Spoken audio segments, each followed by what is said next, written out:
Shalom. La devise de Kanguka est composée de 3 points. Le premier point, c'est qu'il faut accepter la volonté de Dieu même si elle est différente de la nôtre. Deuxième point, il faut prier tous les jours. Et troisième point, c'est qu'il est interdit de se lamenter, mais il faut rendre grâce à Dieu en toutes choses. Aujourd'hui, je vais parler du troisième point qui dit qu'il est interdit de se lamenter, mais qu'il faut rendre grâce à Dieu en toutes choses. Souvent, on se lamente parce que on est dans une mauvaise situation, lorsque tout va mal peut-être. Et si tu te lamentes, ce n'est pas que tu es un cas désespéré, mais il y a des choses qui peuvent te pousser à te lamenter. Ce n'est pas par notre propre force que nous pouvons ne pas nous lamenter. C'est en priant, en demandant à Dieu de nous aider à abandonner cette habitude de se lamenter quand quelque chose va mal. Vous savez, une personne peut se discipliner et décider de ne plus dire de paroles de lamentation. Mais dans son cœur, dans ses pensées, elle peut continuer à se lamenter. Alors, les lamentations, ce n'est pas seulement ce qu'on dit, c'est aussi ce qui est dans le cœur, dans les pensées également. Ne pas se lamenter n'est pas alors une question de parole seulement, c'est aussi une attitude qu'on a, une pensée et un cœur disposé à rendre grâce à Dieu plutôt que de regarder seulement ce qui ne va pas. Quand il y a quelque chose qui ne va pas, peut-être dans ta vie, c'est toujours facile de te lamenter d'une manière ou d'une autre plutôt que de rendre grâce à Dieu. C'est-à-dire tout cela pour dire que humainement parlant, nous avons des limites, nous avons de mauvaises habitudes que Dieu veut qu'on change. Dieu veut qu'on commence à voir les choses comme il le voit. Qu'il y ait une bonne nouvelle ou qu'il y ait une mauvaise nouvelle, Dieu veut qu'on apprenne à rendre grâce. Dis à Dieu, puisque tu l'as permis, je te loue. Même si tout n'est pas comme je veux, je te loue. Voilà pourquoi j'ai dit que par notre propre force, nous ne pouvons pas y arriver. Qui de vous, quand il perdra ce qui lui est cher, pourra dire, je te remercie Seigneur, puisque tu l'as accepté, sans qu'il commence à se plaindre. La prière est la seule arme qui peut nous permettre d'arriver à cette dimension. Une communion étroite avec le Seigneur t'ouvre les yeux et tu commences à voir les choses pour lesquelles tu peux rendre grâce à Dieu au milieu du chaos. Lisons dans Philippiens chapitre 2 verset 14. Il est écrit, faites toutes choses sans murmure ni hésitation. Ici, l'apôtre Paul écrit en disant qu'il faut faire toutes choses sans murmure, c'est-à-dire sans lamentation. Combien de fois on se lamente au travail quand il y a trop de charges de travail, à la maison quand les enfants, l'époux ou l'épouse ne font pas ce qu'on attend d'eux, à l'école quand on a trop de travail ou trop de devoirs. Au fait, dans ce monde, on est habitué à avoir ce qu'on veut, quand on le veut et de la manière dont on le veut. Et quand ça ne se passe pas ainsi, on arrive à se plaindre, on commence à se plaindre. Pourtant, la parole de Dieu nous dit de tout faire, c'est-à-dire dans tous les domaines, sans nous lamenter. La colère, la déception, la tristesse, l'attente d'une réponse, tout cela peut faire qu'on commence à se lamenter. Par exemple, j'ai demandé cette information plusieurs fois, on ne m'a pas répondu et tu commences à te lamenter. Pourquoi tu n'as pas eu de réponse alors que tu as fourni tous les documents nécessaires? Pourquoi ça marche pour les autres et que ça ne marche pas pour moi? Pourquoi les autres ont des visas mais moi chaque fois que j'essaye ça ne marche pas? Mais comme la parole de Dieu nous dit de tout faire sans lamentation, sans murmure, à partir d'aujourd'hui, en plus de la prière, commence à t'exercer à rendre grâce à Dieu chaque fois que tu as envie de te lamenter. Sors une parole pour louer Dieu. C'est bien de prier mais il faut commencer à mettre en pratique ce que tu veux voir. Tu n'attends pas qu'un jour tout se fasse tout seul. Prie et applique. Rends grâce à Dieu que tu as un travail quand tu as envie de te lamenter à cause de tes collègues, à cause de la charge excessive de travail, à cause de la fatigue. Rends grâce à Dieu que tu as pu mettre au monde des enfants chaque fois que tu as envie de te lamenter à cause de leurs fautes. Rends grâce à Dieu pour ta vie chaque fois que tu as envie de te plaindre de ce qui manque, de ce qui ne va pas. Si tu fais cela, tu réjouiras le cœur de Dieu.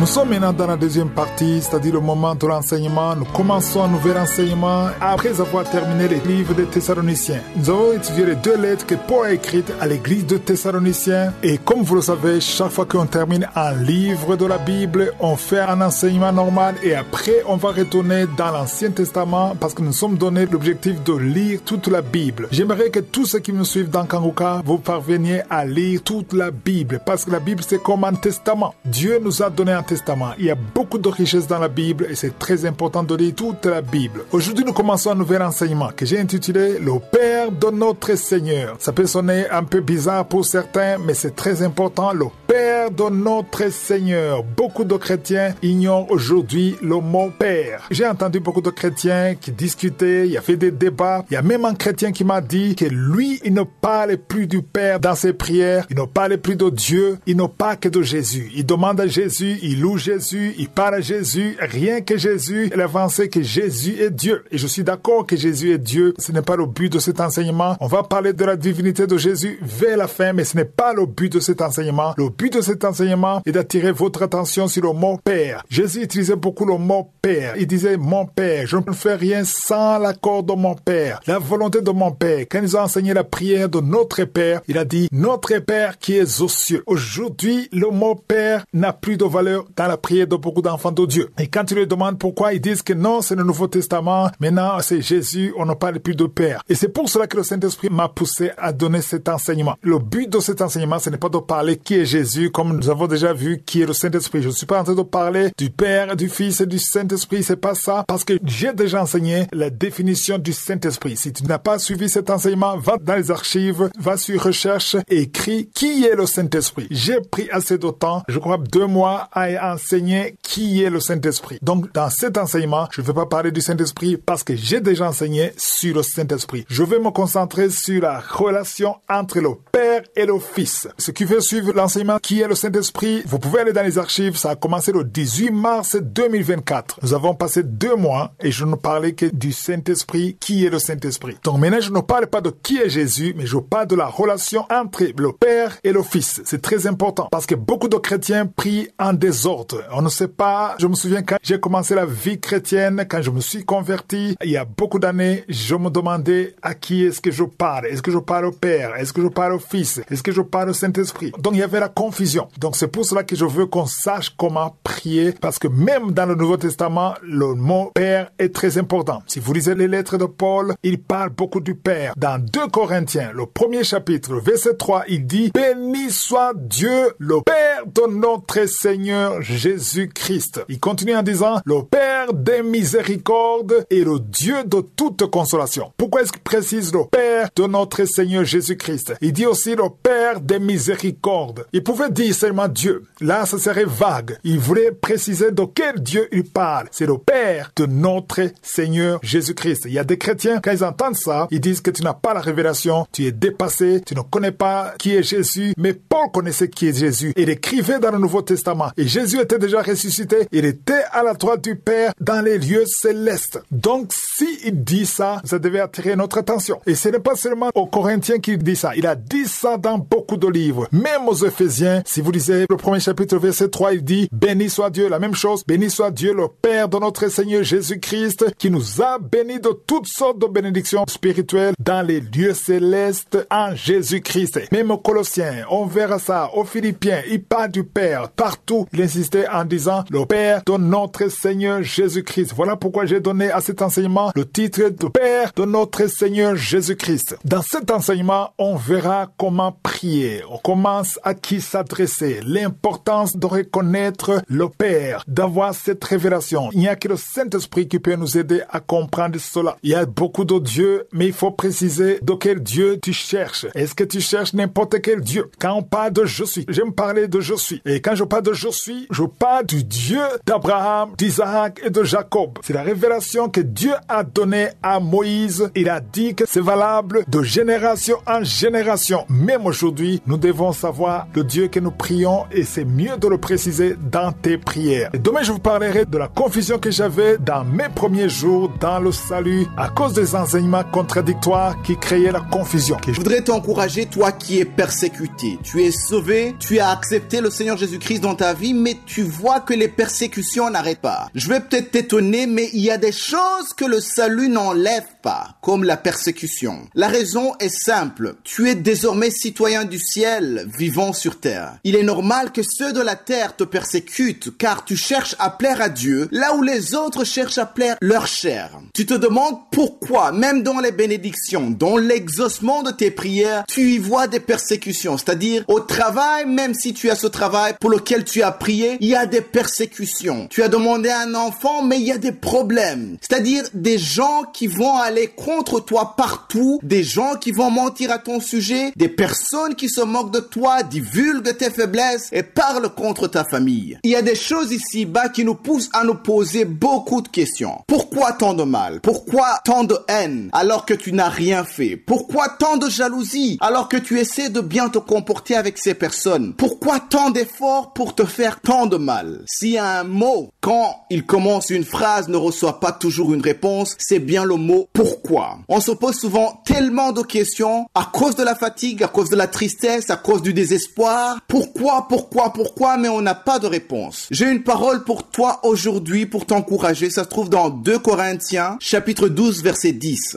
Il est écrit, « C'est pourquoi je me plais dans la faiblesse, dans les outrages, dans les calamités, dans les persécutions, dans les détresses, pour Christ, car quand je suis faible, c'est alors que je suis fort. » Si tu es persécuté, alors que tu cherches à faire le bien, alors que tu cherches à honorer Christ, alors réjouis-toi. Paul a dit qu'il se réjouit dans la faiblesse. Permettez-moi d'attirer votre attention et de souligner que là où il parle de faiblesse, ce n'est pas dans le sens du péché, pour qu'il n'y ait pas des personnes qui se réjouissent d'être dans le péché ou d'être dans la faiblesse du péché. Ici, la faiblesse dont il fait allusion, c'est de pouvoir se défendre. Il ne pouvait pas se défendre. Ici, on voit qu'il continue en disant les outrages, les calamités, les persécutions dans la détresse, c'est-à-dire ce qui s'était passé sur le hook, ce qui se passait dans sa vie. En fait, il veut souligner qu'il est impuissant face à certaines situations, certaines persécutions pour le Christ quand il est en train de servir Jésus-Christ, non pas quand il est en train de pécher. Donc, il s'en réjouit parce qu'il sait que quand il est faible, c'est là qu'il est fort. En d'autres mots, quand il n'a pas d'issue, quand il réalise que la chair est faible et limitée, il ne peut vivre que par la foi en Jésus-Christ. Et c'est cette foi en Jésus-Christ qui le rend puissant quand bien même il serait faible dans la chair. Je ne connais pas ta situation, mais si tu es persécuté parce que tu veux honorer Dieu, si au travail ou à l'école on te demande de tricher et que quand tu refuses, on commence à te persécuter, réjouis-toi car ta foi en Jésus-Christ le poussera à te défendre et il le fera publiquement. On peut trouver paradoxal quand Paul dit qu'il se plaît dans ses calamités, dans ses persécutions, on peut trouver ça paradoxal parce que normalement c'est quelque chose pour laquelle on va être triste et non se réjouir. Mais à chaque fois que ta vie va chercher à évangéliser, c'est-à-dire parler de Christ par tes actes, par ton attitude, ton langage, ton comportement, conformément à la parole de Dieu, que ce soit dans ta famille, dans ton groupe d'amis, au travail, à l'école, sache que Dieu sera avec toi, même dans les persécutions. Vous savez, quand je suis persécuté, même si ça fait mal, il y a toujours une part de moi qui se réjouit en disant, je sais que Dieu va intervenir. Oui, ça fait mal, mais je sais que Dieu va intervenir dans ma vie. Et tout le monde le verra. Quand tu sais que les persécutions n'est pas une conséquence de tes fautes, de tes péchés ou autres, tu dois savoir que aussi longtemps que ta vie est en train d'évangéliser, ton comportement, ton mode de vie, sache que Dieu va intervenir dans ta vie. Alors ne te lamente pas quand tu verras des persécutions dans ta vie, mais rends grâce à Dieu, car il te fortifiera. Là, j'ai parlé de faiblesse à cause des persécutions, mais ça peut être aussi à cause d'une maladie. Tu peux être faible physiquement, mais devenir fort spirituellement grâce à ta relation avec Jésus-Christ. Alors prends courage et ne désespère pas. N'accepte pas les mensonges du diable qui te dit que tout est fini parce que tu es dans une position de faiblesse ou parce que tu es faible dans ta chair, physiquement parlant. Sache que il est aussi écrit que le juste vivra par la foi. Vis par la foi et la foi en Dieu, même si tout semble fermé, même s'il y a beaucoup de persécutions autour de toi, et la foi en Dieu, il interviendra dans ta vie.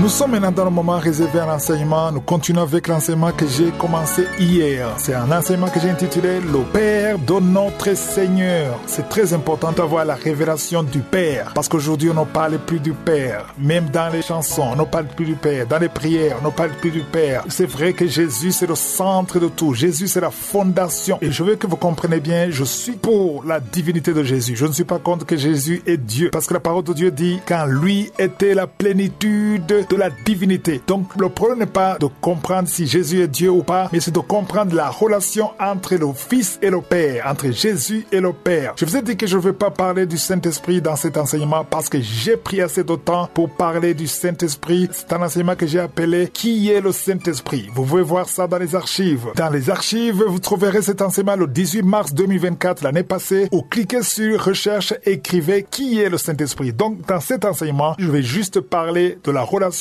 entre Jésus-Christ et le Père. Donc hier, je vous disais que j'avais beaucoup de confusion au début de ma vie chrétienne. Quand je me suis converti, c'était en 1993. Et quand je priais, j'étais dans la confusion parce que j'entendais beaucoup d'enseignements. Il y a ceux qui parlaient de Jésus comme Dieu, d'autres qui disaient qu'on n'a pas besoin du Père. Et on nous parlait du Père, du Fils et du Saint-Esprit. Et quand je priais, à un certain moment, je me rendais compte que j'ai parlé au Père. Et je me dis, oh, j'ai oublié de parler au Fils. Et je change, et je commence à parler au Fils. Et à un certain moment, je me dis, ah oui, j'ai aussi oublié de parler au Saint-Esprit. Et j'étais dans son jeu et ça m'a fatigué beaucoup parce que j'étais bébé spirituel. Je ne comprenais pas comment prier. Voilà pourquoi je donne cet enseignement, parce que je sais qu'il y a ceux qui ont encore cette confusion. À cause des enseignements que vous avez entendus, il faut comprendre que je ne suis pas contre la divinité de Jésus, mais je veux qu'on comprenne la relation entre le Fils et le Père, parce que quand tu pries, c'est très important de comprendre cela, et surtout qu'il faut comprendre que tout ce qui se passe, c'est pour la gloire de Dieu le Père. C'est ce que nous allons voir dans la parole de Dieu. Parce que si je reviens dans 2 Corinthiens au premier chapitre, le premier verset, il dit, Paul, apôtre de Jésus-Christ, par la volonté de Dieu, le frère de Timothée, à l'église de Dieu qui est à Corinthe et à tous les saints qui sont dans toute la caille. Ici, on voit qu'il parle de la volonté de Dieu. Mais au verset 2, il dit que la grâce et la paix vous soient données de la part de Dieu, notre Père, et du Seigneur Jésus-Christ. Je répète, que la grâce vous soit donnée de la part de Dieu, notre Père, et du Seigneur Jésus-Christ. On voit bien que Paul sait très bien ce qu'il est en train de dire. Il dit de Dieu notre Père et du Seigneur Jésus-Christ. Au verset 3, il dit béni soit Dieu, le Père de notre Seigneur Jésus-Christ, le Père des miséricordes et le Dieu de toute consolation. Vous verrez souvent que dans les croisades, je commence souvent à dire je donne gloire à Dieu le Père. Parce qu'il y a ceux qui voient ça et ils croient que je n'ai pas la révélation de Jésus-Christ, qui est Jésus-Christ. J'ai la révélation de qui est Jésus-Christ, mais je sais que le Saint-Esprit veut qu'on honore le Père et savoir qui est le Père. Parce que tout ce que nous le faisons au nom de Jésus pour la gloire de Dieu le Père. Donc on verra ça dans cet enseignement. Et là, je parlais des Corinthiens. Maintenant, quand Paul s'adresse aux Éphésiens, au premier verset, il dit la même chose. Paul, apôtre de Jésus-Christ, par la volonté de Dieu, aux saints qui sont à Éphèse et aux fidèles en Jésus-Christ. Verset 2, que la grâce et la paix vous soient données de la part de Dieu, notre Père, et du Seigneur Jésus-Christ. C'est la même chose. Et au verset 3, il dit, béni soit Dieu le Père de notre Seigneur Jésus-Christ, qui nous a bénis de toutes sortes de bénédictions spirituelles dans les lieux célestes en Jésus-Christ. Ça, ce n'est pas par hasard qu'il répète tout le temps Dieu le Père et notre Seigneur Jésus-Christ. Dans Colossiens, quand ils écrivent aux Colossiens, notre Église, il dit au verset 2, aux saints et fidèles frères en Christ qui sont à Colosse. Maintenant, il parle aux Colossiens, que la grâce et la paix vous soient données de la part de Dieu notre Père. Pourquoi est-ce qu'il précise tout le temps Dieu notre Père? Parce qu'il y a une grâce particulière d'être fils de Dieu. À tous ceux qui ont accepté Jésus, selon Jean, le premier chapitre, verset 12, la lumière qui est Jésus leur a donné le pouvoir de devenir enfant de Dieu. Quand tu es un enfant de Dieu, c'est une grâce. Donc c'est très important quand tu parles de Père, c'est quelque chose de très très important. Beaucoup de chrétiens voient Dieu comme un Dieu créateur, un maître, un Seigneur, mais on ne voit pas le Père. Parce que le Père met un accent sur la relation. Tu peux travailler dans une même entreprise avec le fils du PDG de l'entreprise. Peut-être tu peux être un bon travailleur, un bon employé, mais tu n'auras jamais la relation de ton collègue qui est le fils du PDG. Donc la relation fils et père, c'est quelque chose de très précieux.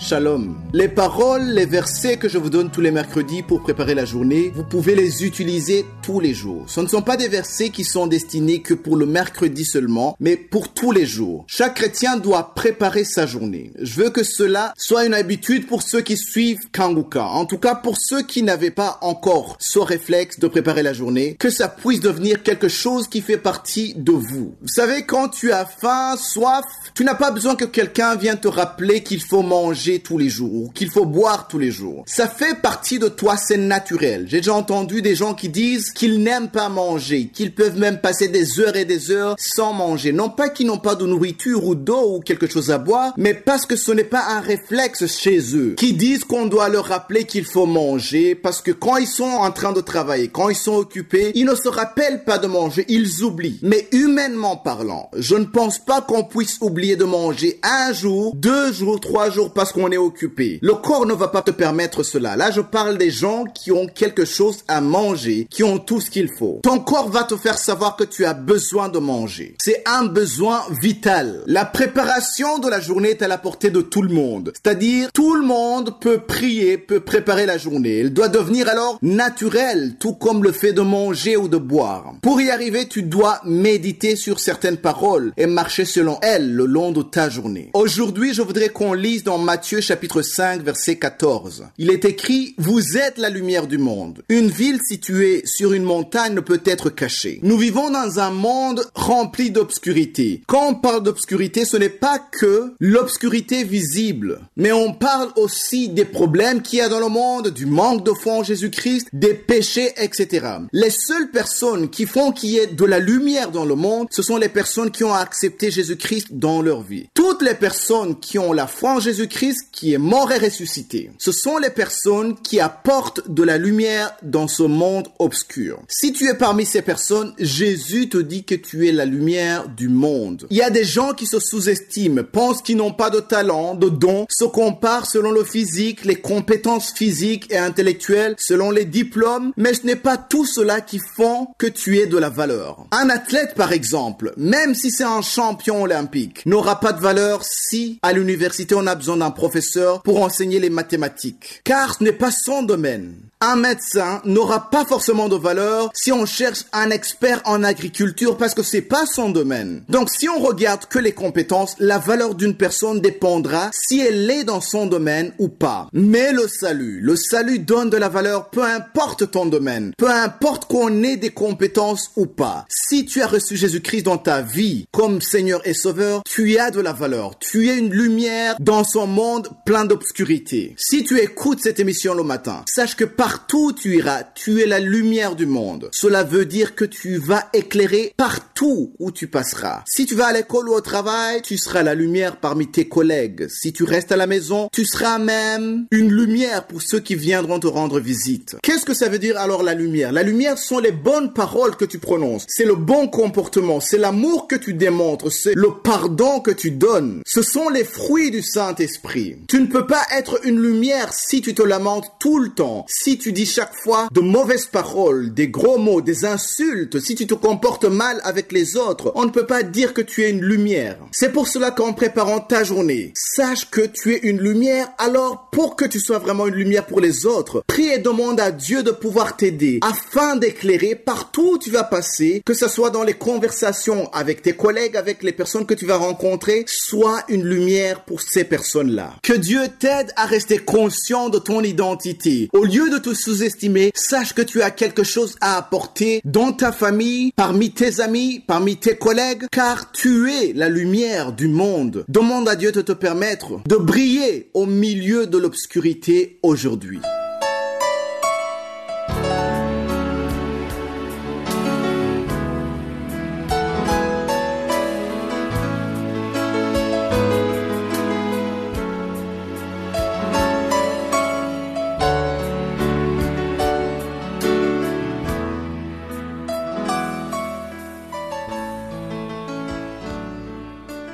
Nous sommes maintenant dans la deuxième partie. Nous continuons avec l'enseignement que nous avons commencé lundi, un enseignement que j'ai intitulé « Le Père de notre Seigneur ». Ce que je veux que nous comprenions dans cet enseignement, c'est la façon de prier. Pourquoi je vous dis cela? J'ai déjà vu beaucoup de chrétiens, même les serviteurs de Dieu, quand ils prient, on sent réellement qu'ils ne comprennent pas la relation entre le Fils et le Père. J'ai vu beaucoup qui se focalisent uniquement sur Jésus. On ne parle que de Jésus. Le Père n'a pas de valeur, même dans les prédications, même dans les conversations. Le Père n'a pas d'importance. Ils disent que ceux qui parlent du Père, ils sont encore dans l'Ancien Testament. Mais j'aimerais vous dire que dans l'Ancien Testament, on ne parlait même pas du Père. On parlait de l'Éternel. C'est Jésus qui a commencé à parler du Père, comme Dieu étant notre Père. Et comme je vous l'ai dit hier, c'est très important de comprendre la valeur de la relation entre le Père et le Fils. Tu peux être un serviteur de Dieu et avoir Dieu comme ton maître, c'est bien. Mais quand il devient ton Père, c'est quelque chose de très important. Dans Philippiens chapitre 2, verset 9, il dit, c'est pourquoi aussi Dieu l'a souverainement élevé. Ici, on parle de Dieu le Père qui a souverainement élevé Jésus et lui a donné le nom qui est au-dessus de tout nom. Et au verset 10, il dit, afin qu'au nom de Jésus, tout genou fléchisse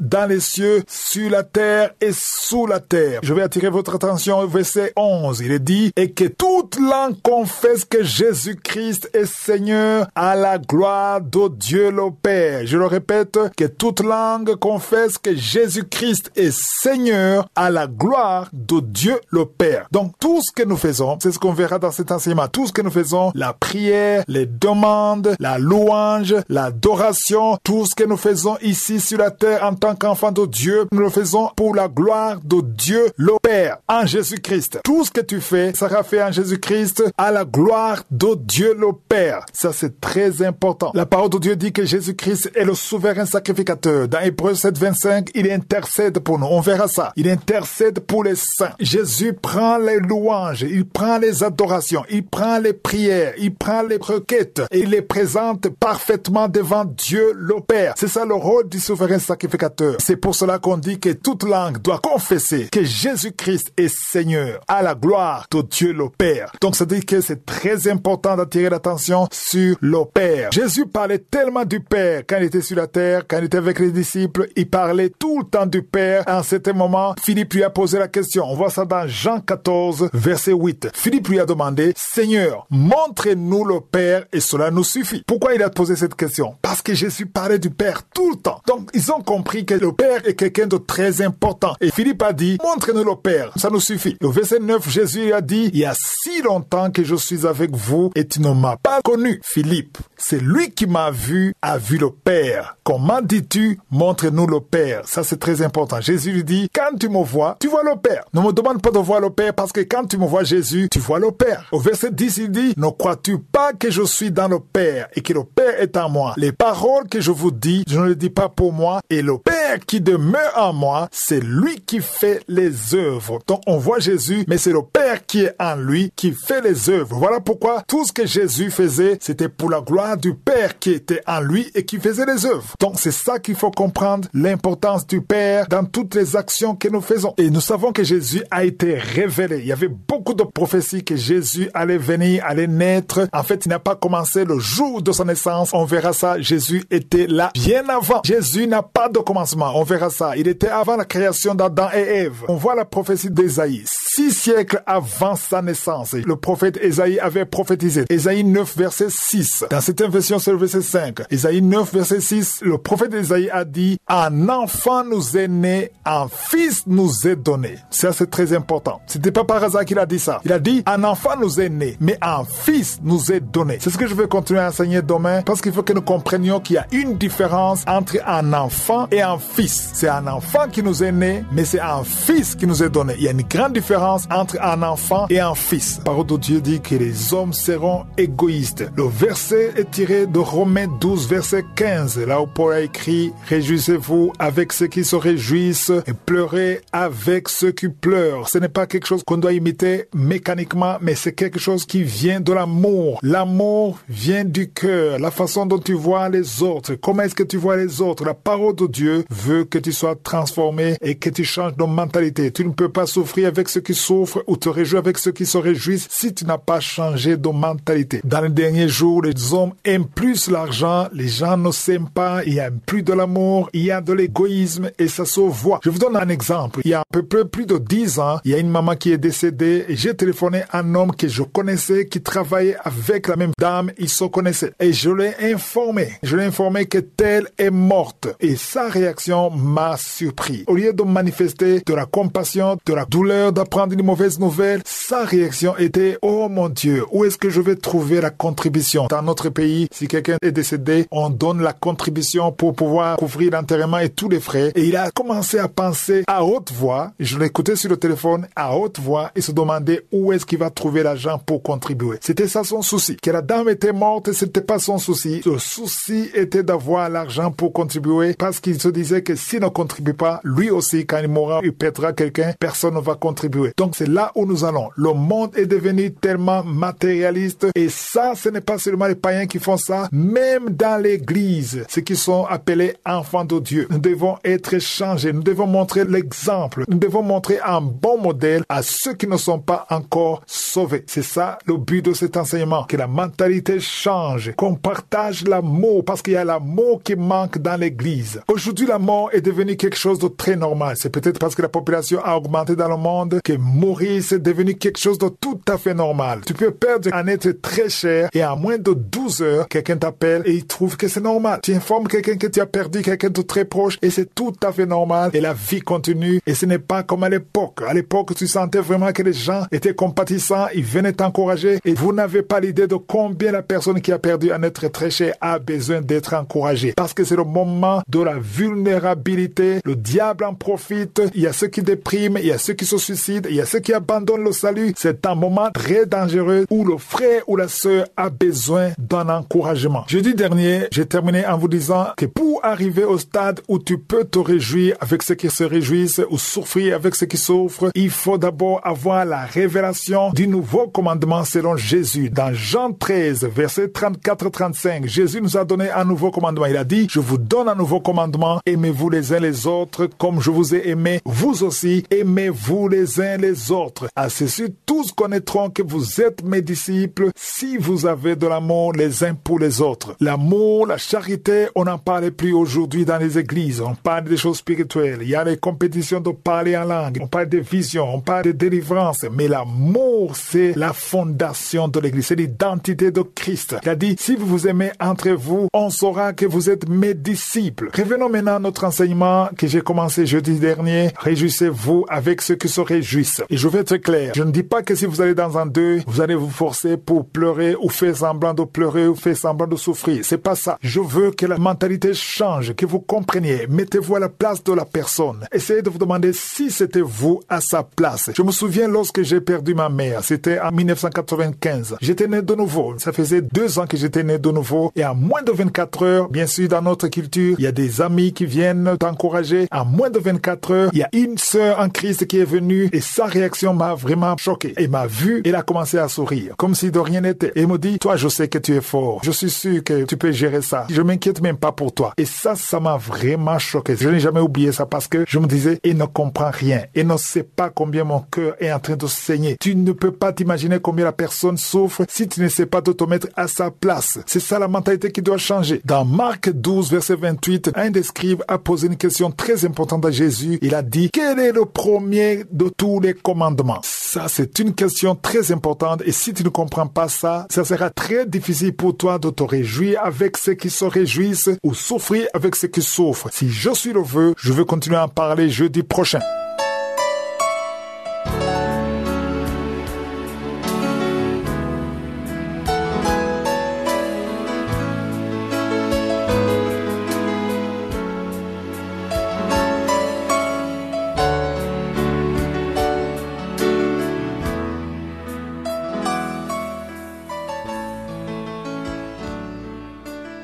sommes maintenant dans le moment réservé à l'enseignement. Nous continuons avec l'enseignement que j'ai commencé lundi, un enseignement que j'ai intitulé « Le Père de notre Seigneur ». Ce sont des choses qui peuvent te sembler simples, des choses que tu connais peut-être déjà, mais c'est très important qu'on en parle parce qu'il y a une confusion dans l'église. Beaucoup d'enfants de Dieu ne savent pas exactement comment prier. Quand on dit qu'il y a un Père, qu'il y a un Fils, qu'il y a le Saint-Esprit, il y a la confusion. J'ai déjà enseigné sur le Saint-Esprit. Je vous ai dit que si vous allez dans les archives ou cliquez dans recherche, écrivez qui est le Saint-Esprit, vous verrez tout ce que j'ai dit sur le Saint-Esprit. Et beaucoup ont réagi en disant qu'ils étaient étonnés parce qu'ils ne savaient pas réellement qui est le Saint-Esprit. Beaucoup croyaient que c'est juste une force, une puissance, un vent impétueux, mais ils ont compris qui est le Saint-Esprit. J'en ai beaucoup parlé, mais je ne veux pas parler du Saint-Esprit maintenant. Je parle de la relation entre le Père et le Fils. Et surtout que les enfants de Dieu sachent comment prier. Et comme je vous l'ai dit, je ne suis pas en train de parler qui est Jésus. Je parle plutôt de la relation entre le Fils et le Père. Voilà pourquoi l'enseignement c'est le Père de notre Seigneur. Si vous lisez dans Philippiens chapitre 2, du verset 9 à 11, on nous parle de Dieu qui a souverainement élevé Jésus et qui lui a donné le nom qui est au-dessus de tous les noms. C'est écrit au verset 9. Au verset 10, il dit « Afin qu'au nom de Jésus, tous genoux fléchissent dans les cieux, sur la terre et sous la terre. » Au verset 11, il est dit que toute langue doit confesser que Jésus-Christ est Seigneur à la gloire de Dieu le Père. Ça, c'est très important. J'insiste beaucoup sur ça. Toute langue doit confesser que Jésus-Christ est Seigneur à la gloire de Dieu le Père. Donc, tout ce qui se passe, l'adoration, tout ce que nous faisons, les offrandes, l'acte de louange, tout ce que nous faisons, c'est pour la gloire de Dieu le Père. Ça, c'est très important. Beaucoup de gens l'ignorent. Ici, je dois préciser que même si tu ne savais pas ça, ça ne veut pas dire que tes prières ne sont pas exaucées. Ça ne veut pas dire que Dieu ne t'écoute pas. Dieu t'écoute. Mais le but de cet enseignement, c'est que le Saint-Esprit veut que tu saches les choses qu'il faut avec précision, selon que Dieu veut que tu le saches. Vous verrez cela dans toutes les lettres de Paul. Il s'est bien distingué. Il parle de Dieu le Père. Il dit que tout c'est pour la gloire de Dieu le Père. C'est pourquoi Jésus a dit à Philippe que c'est lui qui le voit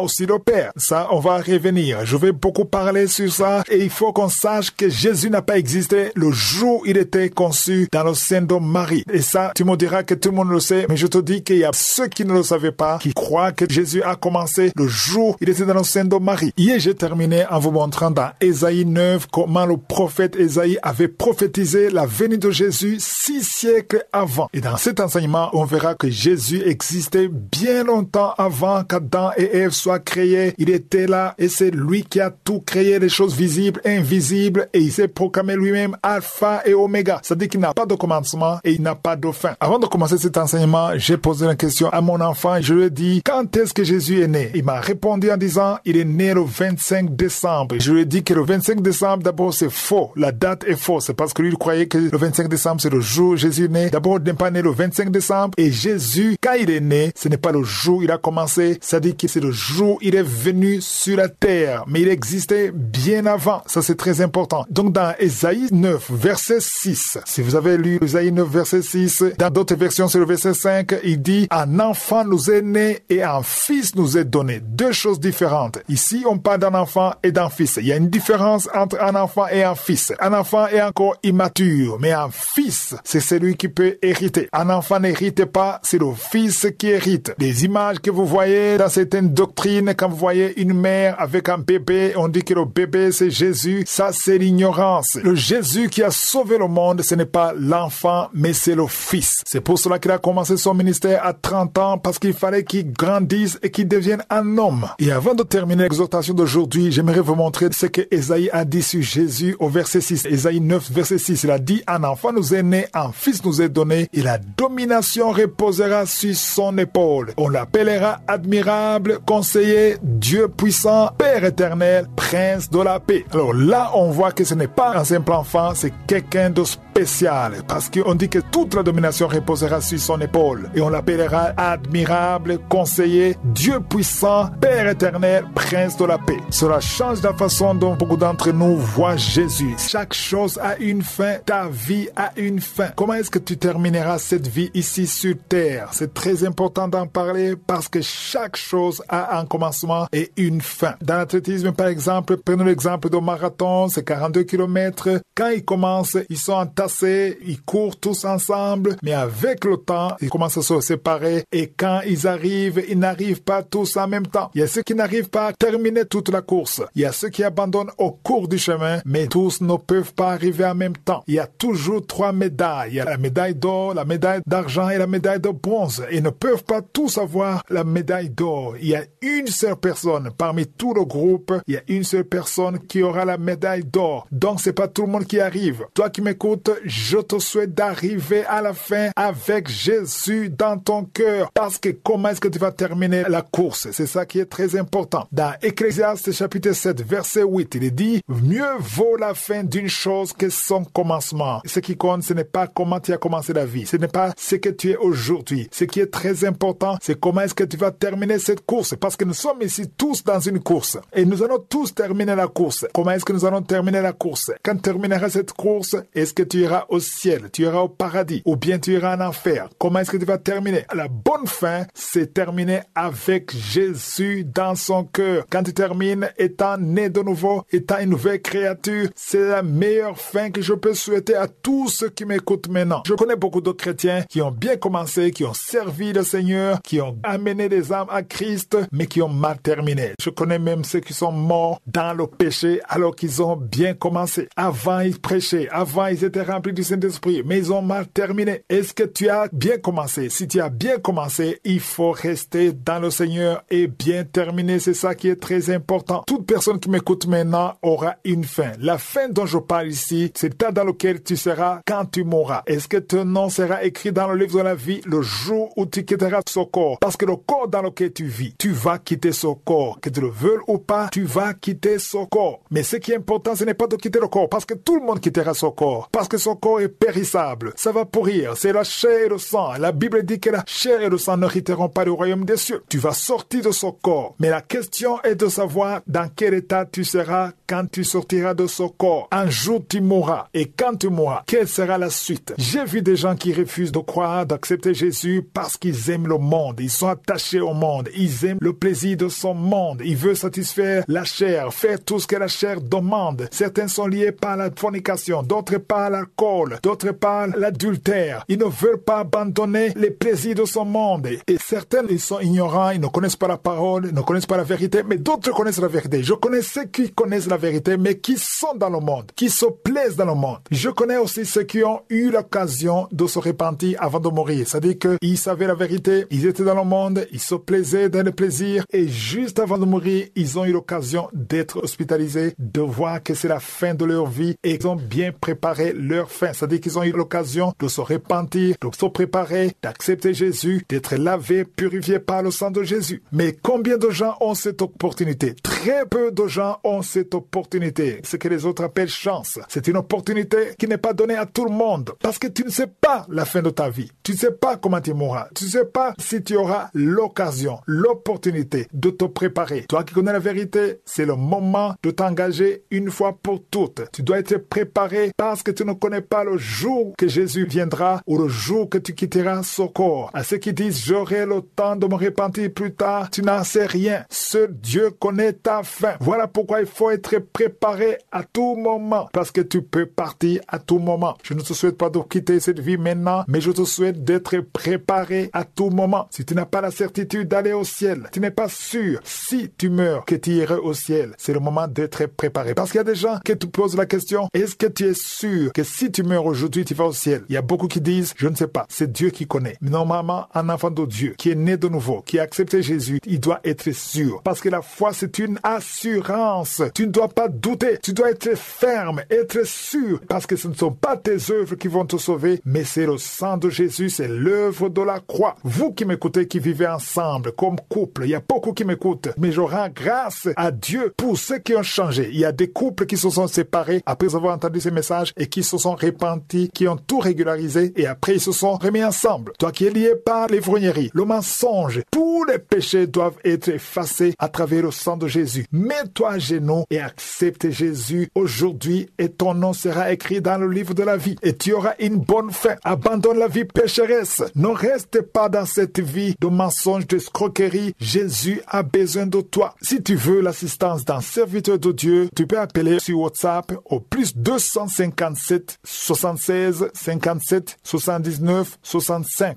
Ceux qui sont aux États-Unis, au Canada, Appelez au 613 462 93 52.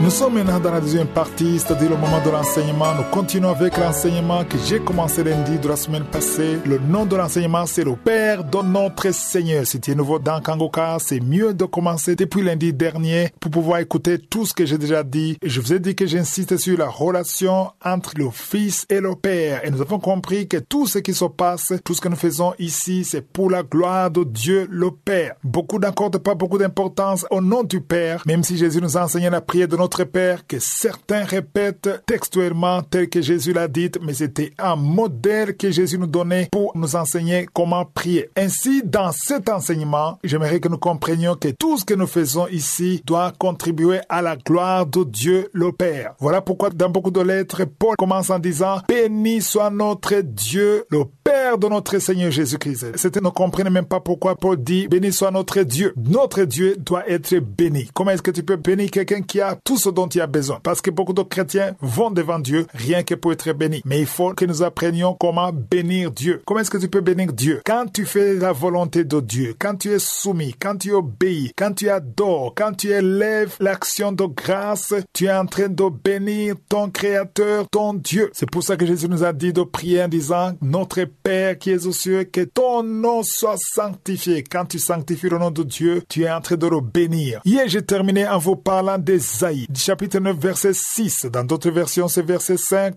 Là où on voit la différence entre un enfant et un fils. J'aimerais insister sur le mot fils, parce que c'est très important d'être le fils de Dieu. Et quand je parle de fils de Dieu, je vais vous montrer qu'ici, il ne s'agit pas des hommes et des garçons seulement. Toi qui m'écoutes, quand tu es sauvé, tu es fils de Dieu. Parce que fils veut dire quelqu'un qui a la maturité et qui peut hériter. Nous sommes co-héritiers avec Christ selon la parole de Dieu. On ne parle pas de Jésus quand il était enfant. On le voit quand il est né et on le voit encore quand il a 30 ans. On ne parle pas de son adolescence. On ne parle pas de Jésus à 15 ans, à 18 ans, à 20 ans, à 25 ans. On ne dit rien de Jésus. On voit juste Jésus quand il avait 12 ans, une seule fois. Quand il avait 12 ans, quand les parents le cherchaient partout, c'est là où on voit Jésus à 12 ans. Mais après cela, on ne parle pas de Jésus avant l'âge de 30 ans. Pourquoi? Parce que c'est l'âge où il a commencé le ministère. Il ne pouvait rien faire quand il était enfant. Il fallait donc qu'il atteigne la maturité. Donc c'est très important de comprendre l'importance du mot fils. Dans Ésaïe 9, verset 6, on nous dit d'abord qu'un enfant nous est né. Un fils nous est donné. Donc c'est l'enfant qui nous est né, mais c'est le fils qui nous est donné. Autrement dit, l'enfant est là pour arriver au titre de fils. Donc c'est ça l'objectif. L'objectif de l'enfant, c'est pour qu'il atteigne le niveau de fils. C'est le fils qui nous est donné. L'objectif, c'est le fils. Et la domination reposera sur son épaule. On l'appellera admirable, conseiller, Dieu puissant, Père éternel, prince de la paix. Donc il faut comprendre que l'enfant ne peut rien faire tant qu'il est enfant. Dans Galates 4, le premier verset, il est dit « Aussi longtemps que l'héritier est enfant, je dis qu'il ne diffère en rien d'un esclave, quoi qu'il soit le maître de tout. » Il est censé être l'héritier, il est le maître de tout, théoriquement, mais aussi longtemps qu'il est un enfant, il ne peut rien faire. Un enfant ne peut pas décider. Un enfant ne peut pas juger. Un enfant n'a pas la maturité. Mais au verset 2, il est dit « Mais il est sous des tuteurs et des administrateurs jusqu'au temps marqué par le Père. » Donc un enfant, même s'il est l'héritier, il est sous le tuteur. Il y a quelqu'un qui signe pour lui, qui le guide, qui prend les décisions à sa place parce qu'il est encore un enfant. Donc il faut qu'il atteigne la maturité. Quand il devient fils, c'est là où il peut hériter. Dans Jean, le premier chapitre, verset 12, on nous dit qu'à tous ceux qui ont reçu la lumière, c'est-à-dire Jésus, il leur a donné le pouvoir de devenir fils de Dieu. Dans Louis II, on parle d'enfant de Dieu, mais ce n'est pas ça, il faut corriger, c'est fils de Dieu, parce que ça vient du mot grec qui est teknon. Teknon veut dire fils. Il y a certaines versions, comme la version King James Version en anglais, on parle de sons of God, et non pas children of God. Et cela concerne tout le monde, même les filles, les femmes qui vous m'écoutez, spirituellement, vous êtes des fils de Dieu, parce que vous devez hériter avec Christ. Même si vous êtes femme, vous êtes fils de Dieu, vous êtes héritier. Dans Galates 3, verset 26, on nous dit que car vous êtes tous fils de Dieu par la foi. Donc vous êtes des fils de Dieu par la foi. Vous tous qui avez été baptisés en Christ, vous avez revêtu Christ. Donc écoutez bien le verset 28, il n'y a plus ni juif, ni grec, il n'y a plus ni homme, ni femme. Vous êtes tous un en Jésus-Christ.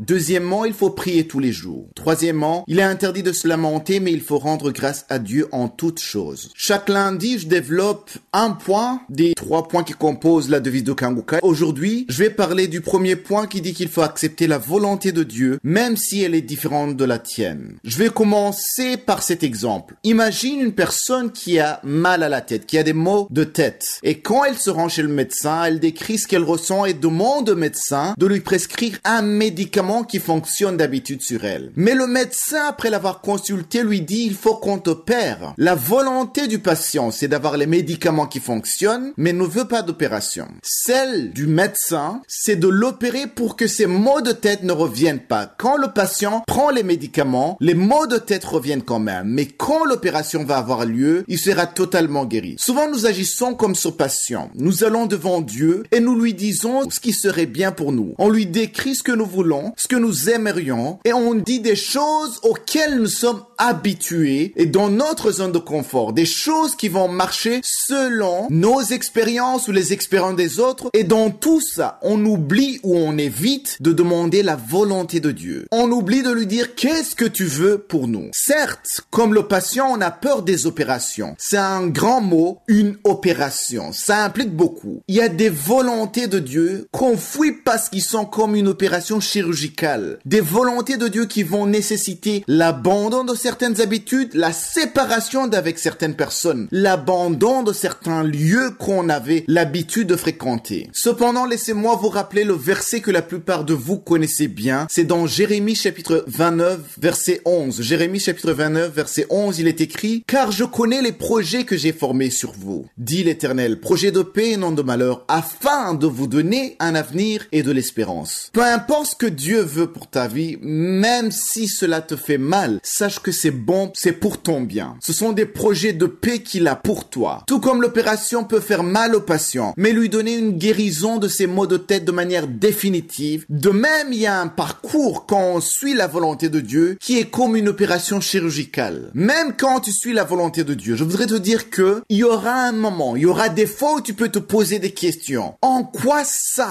ce qui est en train de m'arriver, sont des projets de paix? Mais comme j'ai dit, considère cela comme une opération chirurgicale. C'est quelque chose qui est là pour te guérir, pour t'aider à évoluer. Quand le grand médecin, le Dieu Tout-Puissant aura fini avec toi, tu seras toi-même étonné. Tes douleurs, tes fatigues, tes tristesses se transformeront en témoignages pour fortifier les autres. Et quand tu arriveras à destination, tu diras que le parcours en valait la peine, qu'il faut toujours chercher la volonté de Dieu plutôt que sa propre volonté. Les personnes qui peuvent attester cela, dire qu'il faut toujours chercher la volonté de Dieu, ont réellement vu, ont réellement expérimenté que sans avoir suivi la volonté de Dieu, aujourd'hui elles seraient perdues. Elles auraient raté l'objectif. Aujourd'hui, je voudrais te dire, si tu es dans la confusion, si tu ne sais pas quoi faire, si tu ne sais pas quoi choisir, tu ne sais pas quel chemin emprunter, alors prie et cherche la volonté de Dieu sur ta vie. Demande-lui de te guider. Ta destinée est déjà écrite. Dieu ne t'attend pas. Dieu ne va pas chercher si tu lui demandes. Il sait ce qu'il a préparé pour ta vie. Si toi tu doutes, si toi tu tâtonnes, si tu avances par essai-erreur, parce que tu n'es pas sûr de ce que tu es en train de voir, tu n'es pas certain de ce que tu cherches, alors cherche la volonté de Dieu et accepte-la. Même si tu es sûr que tu es dans le bon chemin, même si tu as l'impression que Dieu veut autre chose que ce que tu es en train de faire, accepte ce que Dieu te montre. Je te souhaite d'accepter la volonté de Dieu en toute situation et dans tous les domaines de ta vie, car il reste derrière ce qu'il a dit pour l'accomplir. Il ne t'abandonnera pas si tu acceptes sa volonté et tu ne seras pas déçu.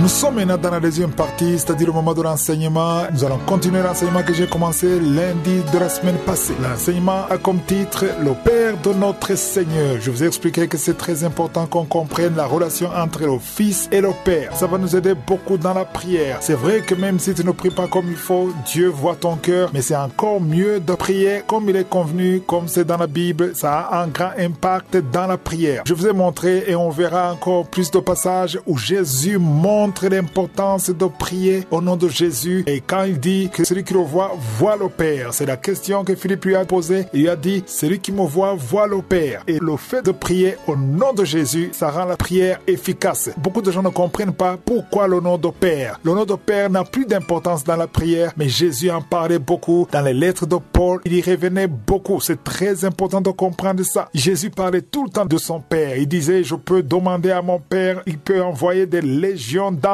Il parlait tout le temps de son Père. Il disait, je ne peux rien faire sans l'autorisation de mon Père. Tout le temps, il parlait de son Père. C'est pour cela que Philippe lui a demandé, montre-nous le Père et cela nous suffit. Il a dit, celui qui me voit, voit le Père. Et dans les lettres de Paul, souvent, il commence en disant, béni soit Dieu, le Père de notre Seigneur Jésus-Christ. Il répète beaucoup cela. Et on a vu que quand nous demandons, quand nous prions, on fait tout pour la gloire de Dieu, le Père, au nom de Jésus-Christ. Ça, c'est très important. Vendredi dernier, je vous montrais la différence entre un enfant et un fils. Nous avons vu la prophétie d'Ésaïe. Il disait, un enfant nous est né, mais un fils nous est donné. Il y a une grande différence entre un enfant et un fils. Tu peux trouver que tous sont des enfants, mais un enfant est un enfant. Un fils est un fils. C'est très différent. Un enfant n'hérite pas. C'est ça qui est important spirituellement parlant. Un enfant n'hérite pas. Il est l'héritier, bien sûr, mais il faudra un temps pour grandir et devenir un fils. Il n'y a que des fils qui héritent. Un enfant ne peut pas hériter. Et la parole de Dieu dit que nous sommes co-héritiers avec Christ. Voilà pourquoi il faut être un fils pour pouvoir hériter. Qu'est-ce qu'on hérite? On hérite la puissance que Jésus a eue après la résurrection. On hérite la grâce et la faveur de Dieu en Jésus-Christ. On hérite toutes les promesses liées à Jésus-Christ parce que nous sommes co-héritiers avec lui. Dans Jean, le premier chapitre, le verset 12, on dit que tous ceux qui ont reçu Jésus, tous ceux qui ont reçu la lumière, ils ont eu le pouvoir de devenir fils de Dieu. Dans Louis II,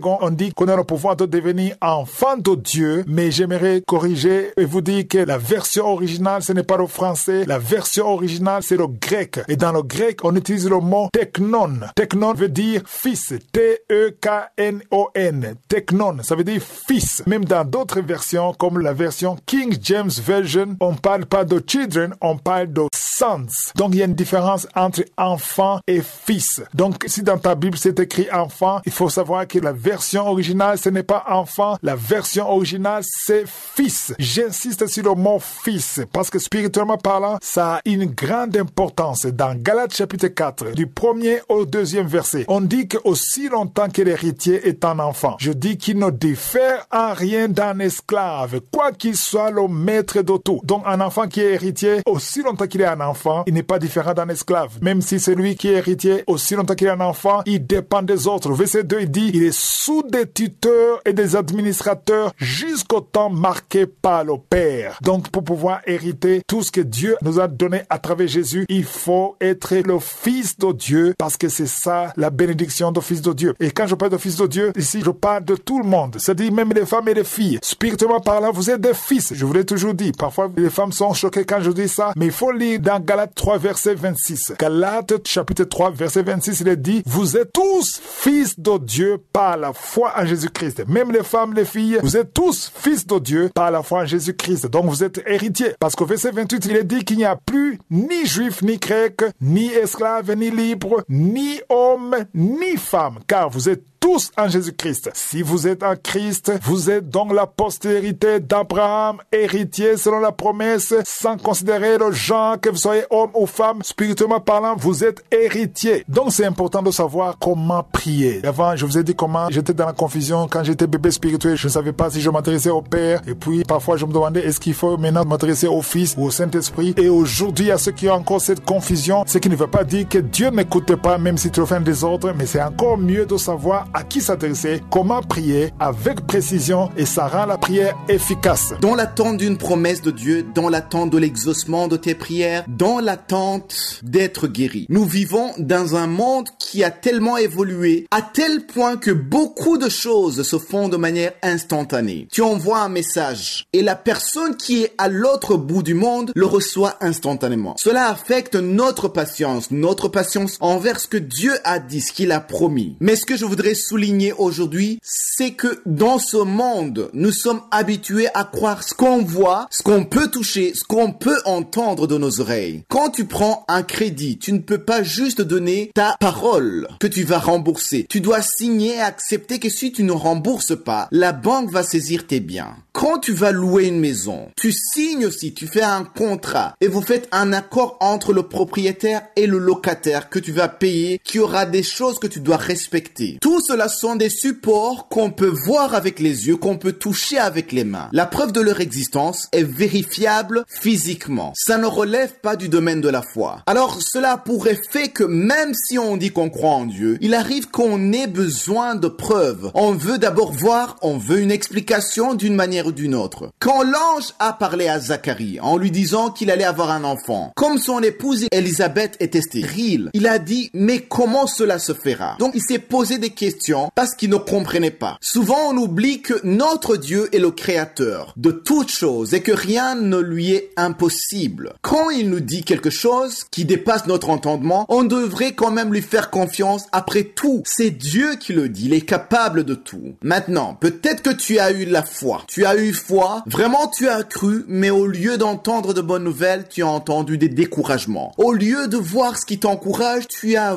vu ce qui te fait perdre la foi. À chaque fois, tu essaies de t'agripper sur la parole de Dieu, sur les promesses, mais tu es fatigué, tu es découragé quand même. Tu as tellement prié pour ton mari, tu as peut-être beaucoup prié pour ton épouse, pour tes enfants, mais la situation ne fait que s'empirer. En tout cas, par rapport à ce que tes yeux voient, tu te demandes quand est-ce que cela se réalisera? Quand est-ce que les promesses que tu as eues se réaliseront? Certains se demandent même si ces promesses vont se réaliser tout simplement. Quelle que soit ta situation, mon frère, ma sœur, je viens te dire aujourd'hui, ne lâche pas et ne perds pas foi en Dieu. Lisons dans Jean chapitre 20, versets 27 à 29. Puis il dit à Thomas, avance ton doigt et regarde mes mains, avance aussi ta main et mets-la dans mon côté. Et ne sois pas incrédule, mais crois. Thomas lui répondit, mon Seigneur, mon Dieu. Jésus lui dit, parce que tu m'as vu, tu as cru. Heureux ceux qui n'ont pas vu et qui ont cru. Imaginez, malgré qu'il avait été avec Jésus, il avait vu tous les miracles que Jésus avait fait. Il a été incrédule et n'a pas cru. Au verset 25, il avait dit, si je ne vois dans ses mains la marque des clous, si je ne mets mon doigt dans la marque des clous, et si je ne mets ma main dans son côté, je ne croirai point. Thomas a eu besoin de voir Jésus et de le toucher pour être sûr qu'il est ressuscité. Donc, lui, on ne peut pas dire qu'il a eu la foi en la résurrection de Jésus-Christ, mais il a eu la vérification, la preuve visuelle. Souvent, on agit comme Thomas. On est tellement fatigué, on ne veut plus entendre d'autres promesses, alors que les premiers ne sont même pas encore réalisés. On veut des garanties, on veut des preuves. On a besoin de voir pour croire. C'est comme si on n'a plus de place dans notre cœur pour recevoir d'autres promesses alors qu'il y en a d'autres qui sont en attente de réalisation. On commence à croire que même les promesses qu'il y avait avant, il y en a ceux qui sont fausses. Mais les enfants de Dieu, si tu es enfant de Dieu, tu dois croire en Dieu sans chercher à voir. Parce que ça, ce sont les non-croyants qui le font. Au verset 29, Jésus a dit, heureux ceux qui n'ont pas vu et qui ont cru. Je te souhaite aujourd'hui d'être parmi ceux à qui Jésus déclare « Heureux es-tu parce que tu as cru sans avoir vu ».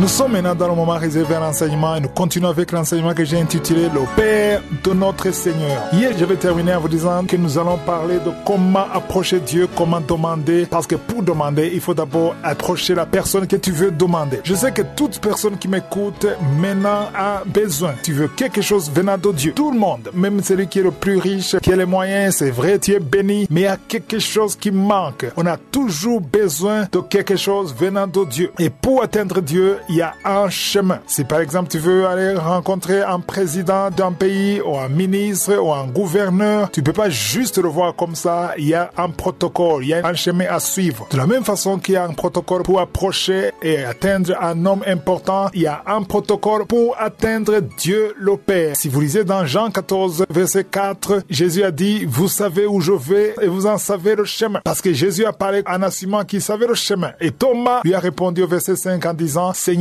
nous savons où tu vas, comment pouvons-nous en savoir le chemin? Le verset 6, Jésus a dit, je suis le chemin, la vérité et la vie. Ce qui est important, c'est comment il a terminé cette parole en disant, nul ne vient au Père que par moi. Je le répète, nul ne vient au Père que par moi. Tu peux pas atteindre Dieu le Père sans passer par Jésus. C'est le chemin obligé. Ce n'est pas n'importe quel chemin, c'est le seul chemin. Peu importe la longueur de ta prière ou ta foi, il n'y a qu'un seul chemin et ce chemin s'appelle Jésus-Christ. Dans le temple de Dieu, il y avait 3 parties. Il y avait le parvis, il y avait le lieu saint, il y avait le lieu très saint. Dans le lieu très saint, c'est là où il y avait l'arche de l'alliance, c'est là où il y avait la présence de Dieu. Et il n'y avait que le souverain sacrificateur, un seul souverain sacrificateur qui pouvait entrer. Les autres sacrificateurs ordinaires, ils pouvaient entrer dans le lieu saint. Mais personne ne pouvait entrer dans le lieu très saint, sauf le seul souverain sacrificateur. Tous les souverains sacrificateurs que nous connaissons dans la Bible, que ce soit Élie, que ce soit Samuel, tous les souverains sacrificateurs cités dans la Bible, ils sont tous morts. Mais Jésus, c'est le dernier sacrificateur et c'est le seul qui n'est pas mort, qui est toujours vivant. Parce que dans Hébreux 7, verset 25, on nous dit qu'il peut sauver parfaitement ceux qui s'approchent de Dieu par lui. Si tu veux t'approcher de Dieu le Père par Jésus, il est là constamment pour te sauver et surtout, il est toujours vivant. Le verset dit qu'il est toujours vivant pour intercéder en ta faveur. Jésus est le seul intercesseur maintenant qui est devant Dieu le Père et qui intercède. C'est le seul chemin. Il n'y a pas une autre voie pour atteindre Dieu le Père sans passer par Jésus. Si nous retournons dans Jean 14, au verset 12, Jésus a dit, en vérité,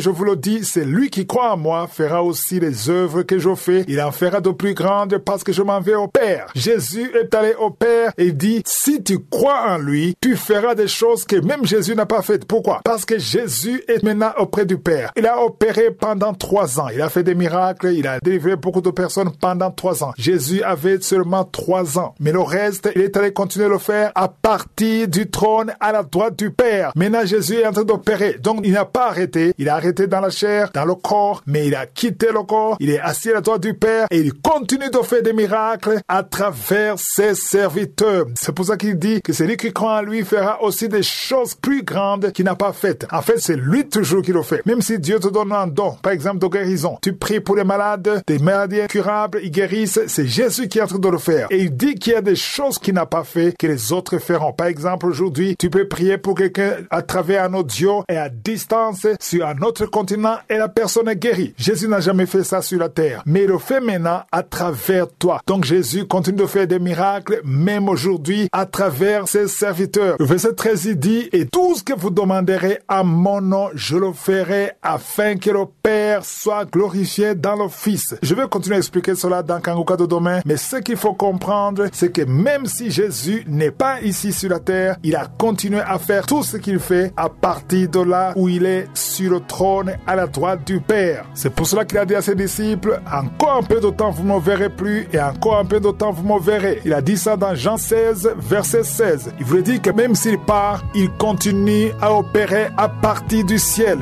J'ai une parole que je voudrais partager à toute personne qui m'écoute ce matin et je voudrais que tu y médites aujourd'hui. Je souligne souvent que nous ne devons pas sortir sans prier, comme si nous ne savons pas dans quel monde nous vivons. La prière empêche le diable de faire tout ce qu'il veut, quand il veut et comme il veut sur ta vie. Mais en ne priant pas, En ne préparant pas ta journée, il aura un accès sur ta vie plus que quand tu as prié. Lisons dans 1 Pierre, chapitre 4, verset 10. Il est écrit « Comme de bons dispensateurs des diverses grâces de Dieu, que chacun de vous mette au service des autres le don qu'il a reçu. » Il y a des dons que vous avez, des richesses qui sont en vous. Et j'aimerais que vous appreniez à être une bénédiction pour les autres. Une personne réveillée ne pense pas seulement à ce qu'elle reçoit, mais pense aussi à ce qu'elle donne. Car nous avons été créés pour être une bénédiction dans ce monde. C'est vrai, on insiste chaque matin qu'il faut préparer ta journée, c'est bien, mais ne reste pas centré que sur toi du lundi au dimanche. Il y a un esprit d'égoïsme qui est répandu, qui fait qu'une personne ne pense qu'à elle-même, ce qu'elle fait, ce qu'elle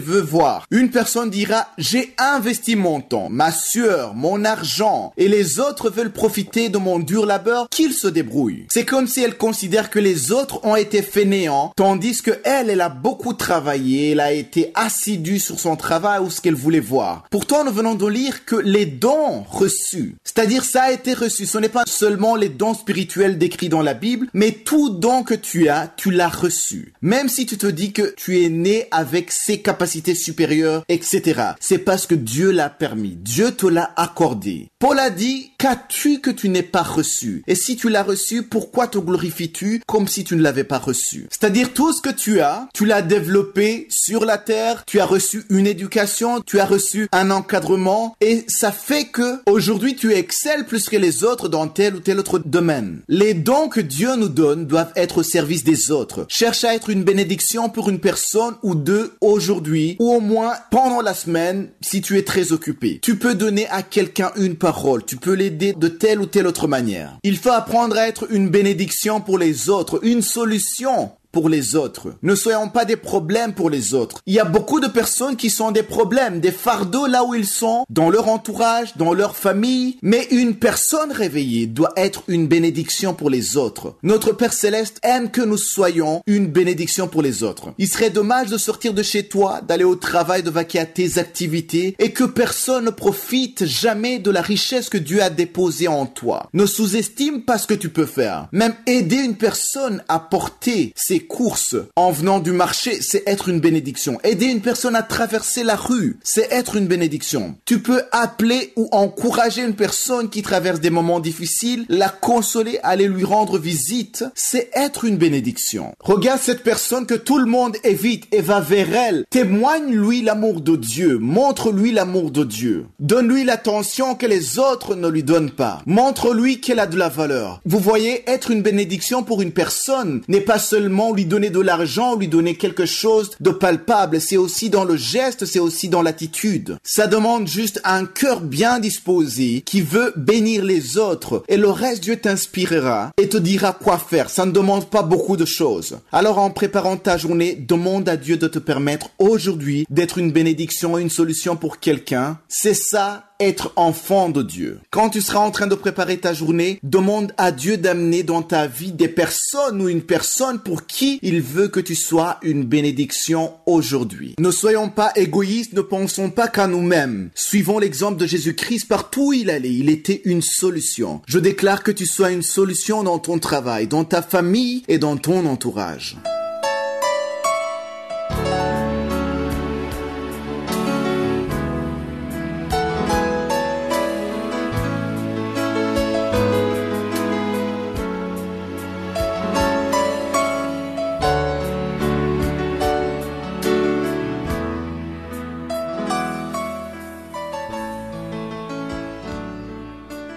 Nous sommes maintenant dans le moment réservé à l'enseignement. Nous continuons avec l'enseignement que j'ai intitulé « Le Père de notre Seigneur ». Hier, je vous parlais des choses très importantes en rapport avec la manière dont nous devons prier. Il est bon que tu saches comment prier, surtout que beaucoup ignorent sans le savoir à qui s'adresser ou par qui passer. Parce que j'ai entendu des chrétiens qui disent qu'ils ont des noms de saints. Ils disent des noms de saints par qui ils passent, espérant que Dieu va les écouter. Alors, il faut comprendre qu'aucun saint ou aucun nom dans la la Bible ne peut être le chemin par lequel tes prières peuvent être exaucées. Dieu le Père n'écoute que les prières priées au nom de Jésus. Pas de saint, pas de nom. Il y a quelqu'un qui m'a dit qu'il parle même à son ange. Tu n'as pas parlé à ton ange. Ton ange est là parce que Dieu l'a ordonné d'être là pour toi. Il est là pour te protéger. Il marche avec toi partout. Si tu es sauvé, si tu es né de nouveau, un ange de Dieu est avec toi partout et tu n'as pas à le remercier. J'ai entendu quelqu'un qui avant de dormir, il parle à son ange et il remercie son ange. L'ange est là parce qu'il est ordonné d'être là. Les enfants d'un chef d'État ont des gardes du corps. Les gardes du corps sont là pas parce qu'ils aiment l'enfant, mais parce qu'ils ont l'ordre de protéger les enfants du chef d'État. Donc les enfants n'ont pas à remercier le garde du corps de le protéger, mais l'enfant doit comprendre que le garde du corps est là parce qu'il a reçu l'ordre. Donc les anges qui sont là, ils sont là parce qu'ils sont ordonnés. Donc il n'y a pas un autre chemin. Le seul chemin par lequel Dieu peut t'écouter, c'est le chemin qui s'appelle Jésus. Jésus a dit lui-même, je suis le chemin, la vérité et la vie. Nul ne vient au Père que par moi. Il a dit ça dans Jean 14,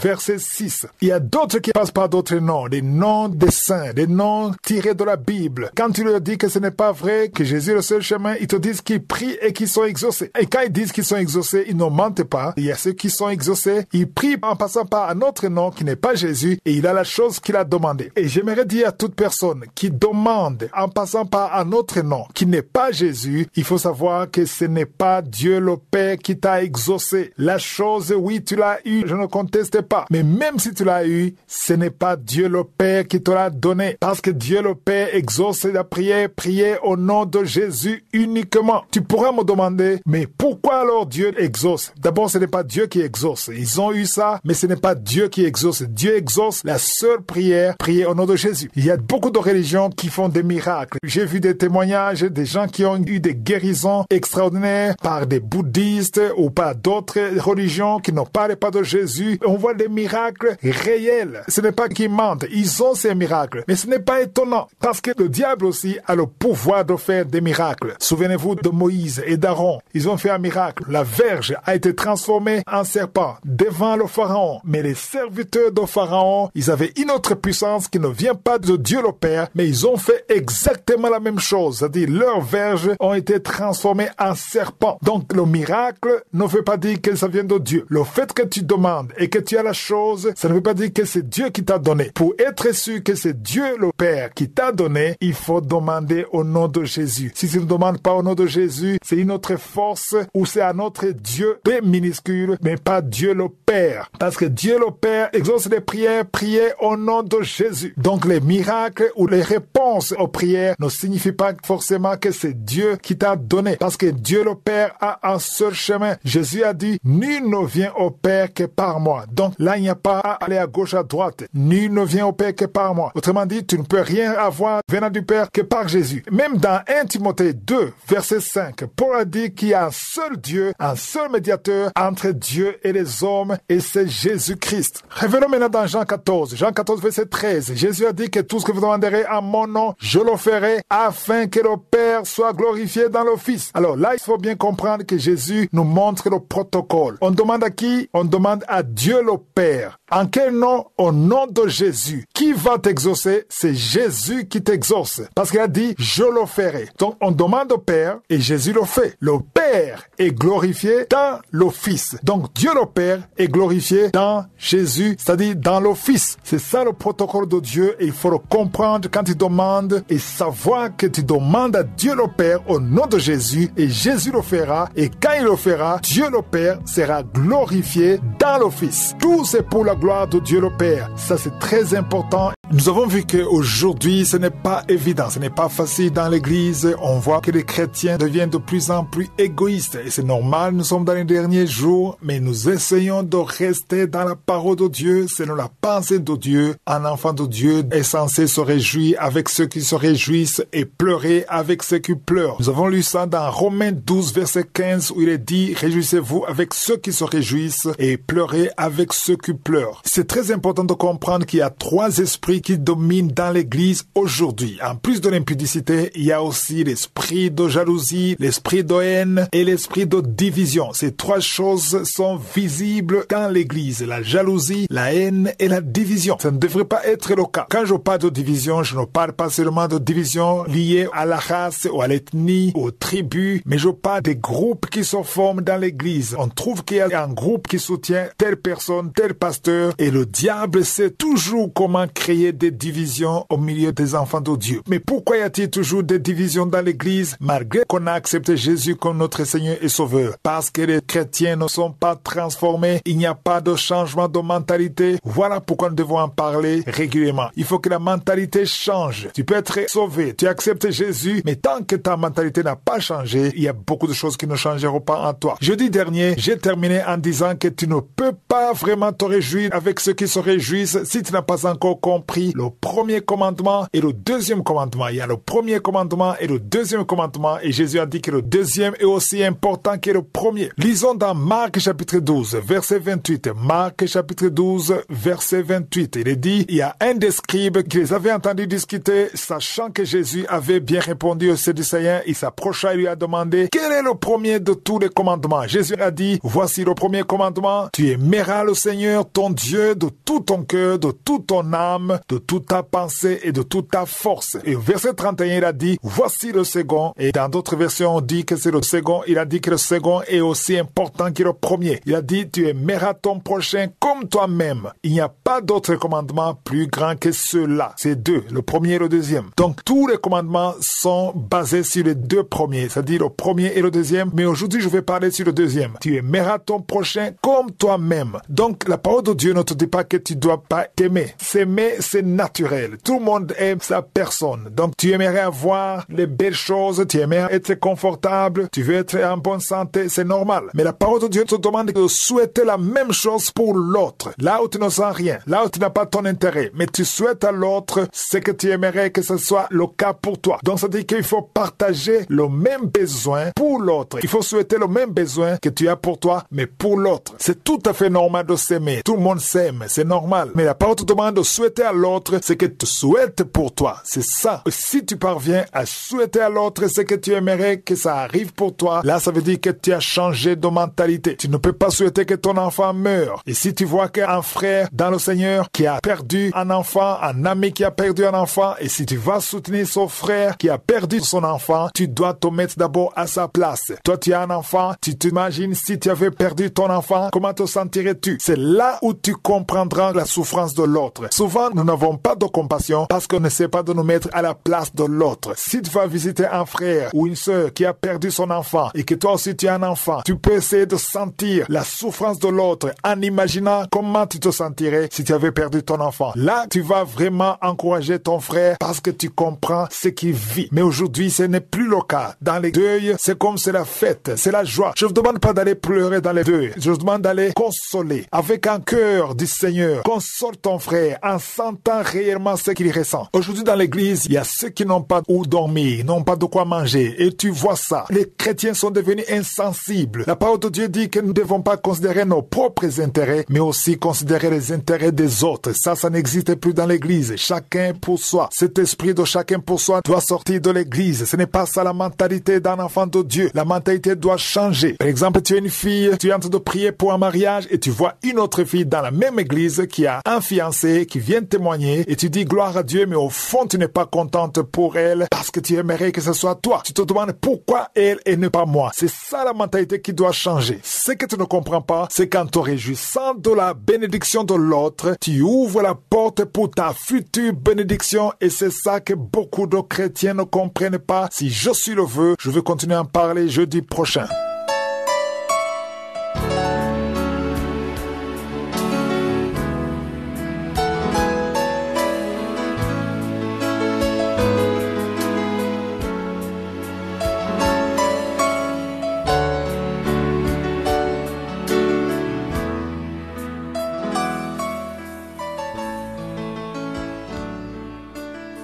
sommes maintenant dans le moment réservé à l'enseignement. Nous continuons avec l'enseignement que j'ai intitulé Le Père de notre Seigneur. Nous avons étudié des choses très importantes. Nous avons compris que nous devons prier en demandant au Père. Beaucoup de chrétiens demandent dans la prière, mais ne sachant pas exactement comment demander. Il y a ceux qui ne mentionnent même pas le nom du Père. Ils ne le font pas parce qu'ils ne connaissent pas la parole. Jésus nous a montré comment demander. Nous devons demander au Père au nom de Jésus. Et ça, c'est très important. Pourquoi est-ce qu'il faut toujours demander au nom de Jésus? Parce que nous avons vu dans Hébreux 7, verset 25. Lisez dans vos Bibles, Hébreux chapitre 7, verset 25, il dit, c'est aussi pour cela qu'il peut sauver parfaitement ceux qui s'approchent de Dieu. Qui peut sauver? Le souverain sacrificateur qui est Jésus, il peut sauver, mais pour qu'il te sauve ou qu'il intervienne, tu dois prier en son nom, au nom de Jésus. Et le verset dit qu'il est toujours vivant pour intercéder en leur faveur, en notre faveur. Jésus intercède en notre faveur. Pour que Jésus intercède en ta faveur, il faut que tu demandes au Père au nom de Jésus, en son nom. Donc, ça veut dire que c'est très important de mentionner le nom de Jésus quand tu demandes au Père. Il faut savoir que tu demandes au Père. Parce que Jean 14, verset 13, Jésus a dit, tout ce que vous demanderez en mon nom. En quel nom? Au nom de Jésus, je le ferai. C'est Jésus qui le fera à condition que tu demandes au Père en son nom. Si tu demandes dans un autre nom qui n'est pas le nom de Jésus, Jésus ne le fera pas. Pourquoi est-ce qu'il le fait quand tu demandes dans son nom? Pour que le Père soit glorifié dans le Fils. C'est écrit au verset 13. Le Père doit être glorifié dans le Fils, mais cela est possible quand tu demandes en son nom. Parce que quand tu demandes au nom de Jésus, c'est Jésus qui le fait afin que le Père soit glorifié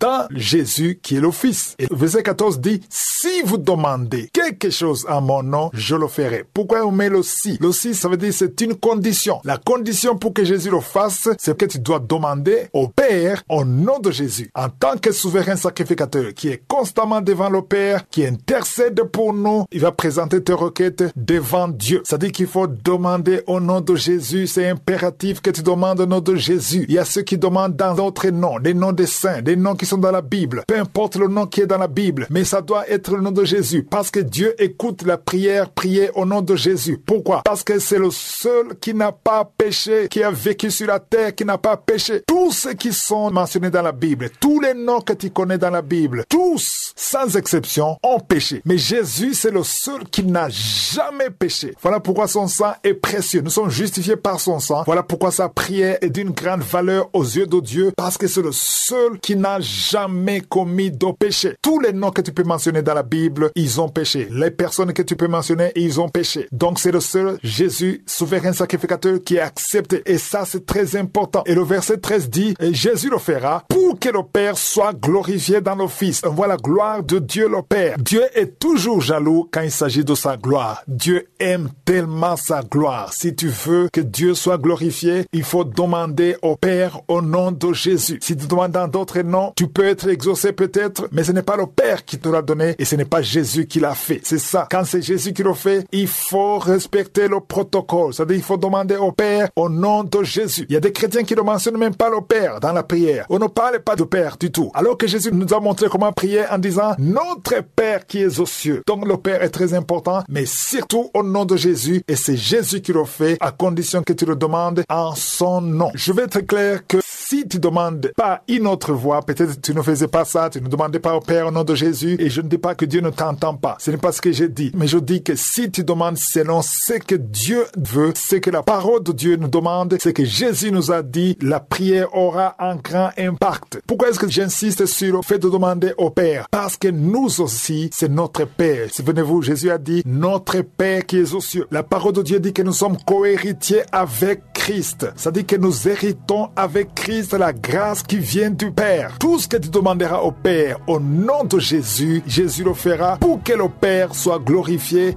dans le Fils. Donc ce n'est pas juste une sorte de formule, c'est très important d'avoir la révélation de Jésus et de mentionner Jésus dans tes prières et il le fera conformément à sa parole. Donc parfois le diable te condamne par rapport au péché que tu as commis dans le passé. Si je m'intéresse d'abord à ceux qui sont déjà sauvés, ceux qui sont enfants de Dieu, tu as déjà accepté Jésus comme ton Seigneur Seigneur est ton sauveur, mais il y a des voix qui t'accusent à cause de ton passé. J'aimerais te dire que ton passé est effacé, complètement oublié si vraiment tu t'es repenti. Ça, c'est le premier groupe de personnes. Le deuxième groupe, c'est ceux qui ne sont pas encore sauvés. Si tu es dans le péché, tu vis une vie pécheresse, tu fais tout ce que tu veux, tout ce que la chair te demande, tout ce que tu fais, ça va te condamner et ça va t'empêcher d'entrer au ciel. Si tu meurs dans tes péchés, tu vas dans la gêne selon la parole de Dieu et tu vas regretter pourquoi tu n'as pas pris la décision après avoir entendu ce que je suis en train de dire maintenant. À toi qui luttes avec cette voix qui t'accuse, parce qu'il y a des gens qui nous appellent, qui nous disent qu'ils ne sont pas sûrs d'être pardonnés malgré qu'ils ont confessé Jésus, qu'ils ont accepté Jésus parce qu'ils ont fait beaucoup de choses. Il y a des hommes qui disent qu'ils ont violé beaucoup de filles. Il y a des filles qui disent qu'ils ont fait plusieurs avortements. Mais peu importe le nombre de péchés que tu as commis, il faut que tu comprennes que Dieu, dans sa grandeur, dans sa bonté, te pardonne à partir du moment que tu reconnais que tu es pécheur. Sinon, comment est-ce que quelqu'un comme Paul, l'apôtre Paul qui écrit tous ces livres que nous lisons dans la Bible, lui, il a persécuté l'Église, il a persécuté les chrétiens, il a même tué des chrétiens au nom de Dieu. C'était dans l'ignorance. Lui-même le dit. Il dit qu'il regrette ce qu'il a fait et il dit qu'il est le premier des pécheurs. C'est-à-dire qu'il a fait beaucoup de choses horribles, mais cela n'a pas empêché à Dieu de le pardonner. Au moment où je te parle, l'apôtre Paul est au paradis avec le Seigneur parce qu'il s'est repenti. Donc, toutes les persécutions qu'il a fait contre les chrétiens, tous les meurtres qu'il a assistés et qu'il a soutenus, tout ça ne compte pas parce que Dieu l'a pardonné. Aujourd'hui, nous allons lire dans Ésaïe 43, verset 25. Dieu dit, c'est moi qui efface tes transgressions par l'amour de moi et je ne me souviendrai plus de tes péchés. Ça, c'est très fort. Dieu dit, je ne me souviendrai plus de tes péchés. Et j'ai une question à te poser. Est-ce que Dieu a oublié tes péchés? C'est-à-dire que si tu étais un adultère, tu étais un fornicateur, tu étais un voleur, tu étais un meurtrier, est-ce que tu crois que Dieu a oublié ça? Bien sûr que Dieu n'a pas oublié ça. Il sait ce que tu as fait dans le passé. Mais s'il dit qu'il ne se souviendra pas de ça, ça ne veut pas dire qu'il a oublié. Mais ça veut dire que ça n'a plus de valeur. Il te voit comme une nouvelle créature. Il te voit comme un enfant de Dieu. Il te voit comme quelqu'un qui est pur, sanctifié, justifié par le sang de Jésus. C'est le sang de Jésus qui te sanctifie et Dieu ne tient plus compte de tes péchés. Tout ce que tu as fait dans le passé, ça ne compte pas à partir du moment où tu prends la décision de te repentir. Ça veut dire qu'à partir du moment que tu reconnais que tu es pécheur et que tu acceptes l'œuvre que Jésus a fait sur la croix, tu es pardonné. Voilà pourquoi Jésus a été crucifié. Jésus a été crucifié pour que toi et moi nous soyons pardonnés. Et vous qui m'écoutez et qui vivez encore une vie pécheresse, c'est une opportunité pour vous de vous convertir et pour que vos péchés soient effacés. C'est très encourageant d'entendre que Dieu ne considère plus les choses que tu as fait dans le passé. Les hommes vont te condamner. Les hommes vont t'accuser. Comme Paul. Paul, il avait des problèmes quand il était converti. Quand il prêchait Jésus, quand il commençait à prêcher la bonne nouvelle, les gens ne voulaient pas l'écouter. Les gens le voyaient comme un meurtrier en danger public. Ça a pris du temps pour que les gens reconnaissent qu'il a été sauvé. Ce sont les fruits de la repentance qui ont convaincu le peuple. Et quand il allait prêcher, il fallait quelqu'un pour l'accompagner. Sinon, personne n'allait l'écouter. Donc, ne juge pas quelqu'un à cause de son passé, mais il faut comprendre qu'à partir du moment où Jésus vient dans ta vie, tu es pardonné et tous tes péchés sont effacés et c'est complètement oublié. Il y a ceux qui sont en train de lutter. Tu luttes avec la chair. La chair te pousse dans des choses horribles. Il y a deux hommes qui sont en train de lutter avec l'esprit, qui les pousse à coucher avec d'autres hommes. Cet esprit ne vient pas de Dieu, ça vient du diable. Tu veux sortir, mais tu n'arrives pas à sortir. Viens à Jésus. Accepte Jésus. Confesse Jésus. Répands-toi. Dis à Jésus que tu ne veux pas ça. Et Jésus va te donner la force. Par le moyen du Saint-Esprit, tu seras délivré. Viens à Jésus tel que tu es. Toi qui es lié à un esprit d'alcoolisme, tu ne penses qu'à l'alcool. Viens à Jésus. Ici, je m'adresse à ceux qui veulent Jésus, mais qui n'ont pas la force d'abandonner les mauvaises choses, les mauvaises habitudes. Viens à Jésus tel que tu es. Il te donnera la force si tu as vraiment la volonté. Peu importe le nombre de péchés que tu as commis, Jésus veut te pardonner. Que les liens de la chair ne t'empêchent pas d'entrer au ciel. Jésus veut te transformer. Même toi qui ne fais pas ces choses, même si tu n'es pas dans la prostitution, aussi longtemps que tu n'as pas pris la décision d'accepter Jésus dans ta vie, tes bonnes mœurs, ton bon comportement ne te sauvera pas. Ta gentillesse ne te sauvera pas. Tu as besoin de Jésus qui vient dans ta vie, qui soit ton maître et ton sauveur. Mets-toi à genoux et appelle-le et commence tout à zéro et ton nom sera écrit dans le livre de la vie. Si tu veux l'assistance d'un serviteur de Dieu, appelle au plus 257 76 12 57 79 65. Ceux qui sont aux États-Unis ou au Canada, appelez au 613 462 93 52.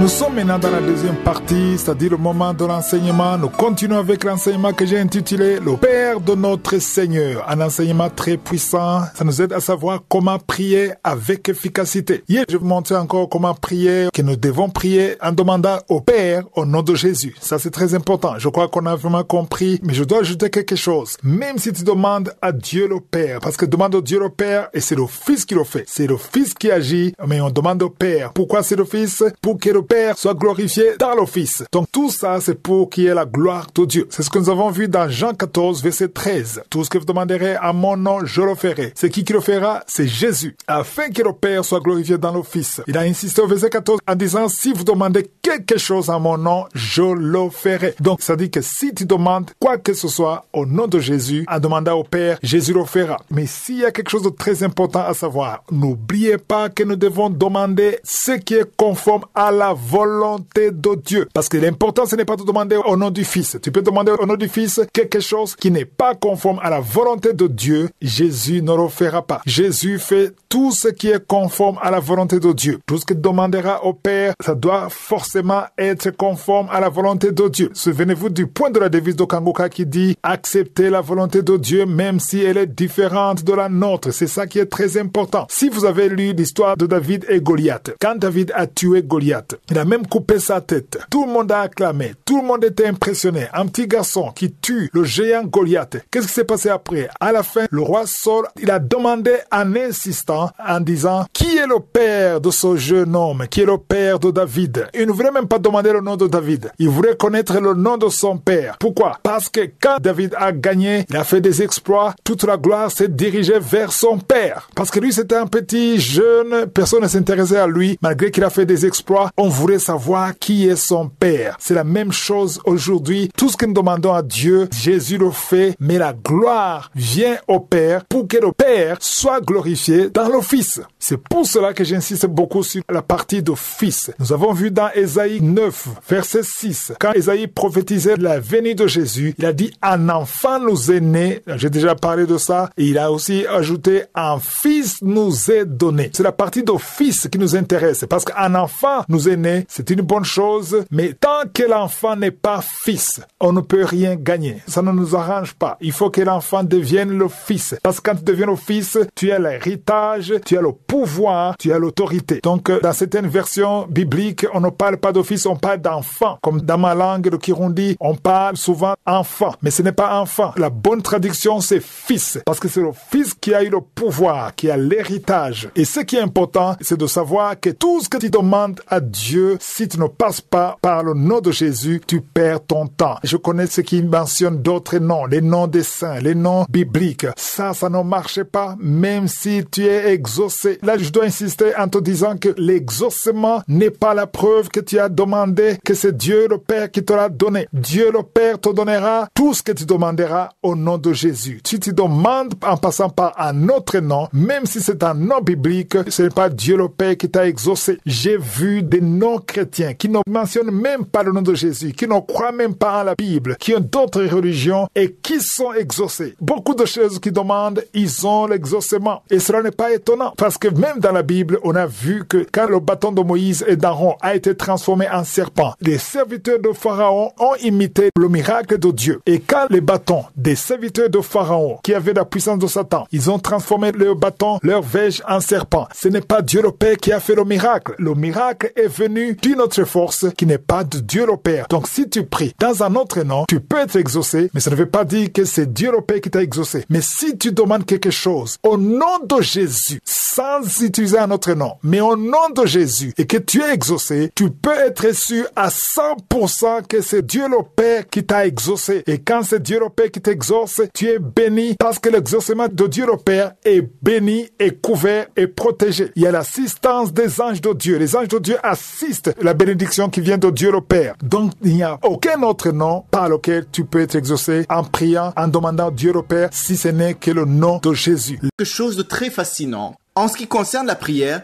personne ne te jugera en regardant comment tu es habillé, dans quelle maison tu habites, quelles sont tes aptitudes intellectuelles ou capacités physiques.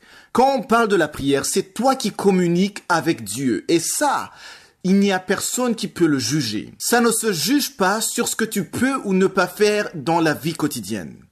Quand un enfant communique avec son père, personne ne va regarder s'il est bien habillé, s'il parle bien, avec éloquence, s'il a utilisé des vocabulaires très sophistiqués, s'il s'est bien tenu devant son père. Il n'y a rien qui devrait être plus naturel qu'un enfant parlant à son père.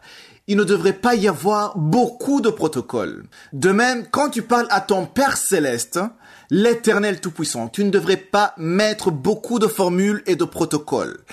Tout ce qu'il veut, c'est un cœur sincère qui a soif de lui. Je sais qu'il y a des gens, quand on leur demande de prier, ils ne savent pas par où commencer, ce qu'il faut dire, surtout en public ou dans un groupe de personnes.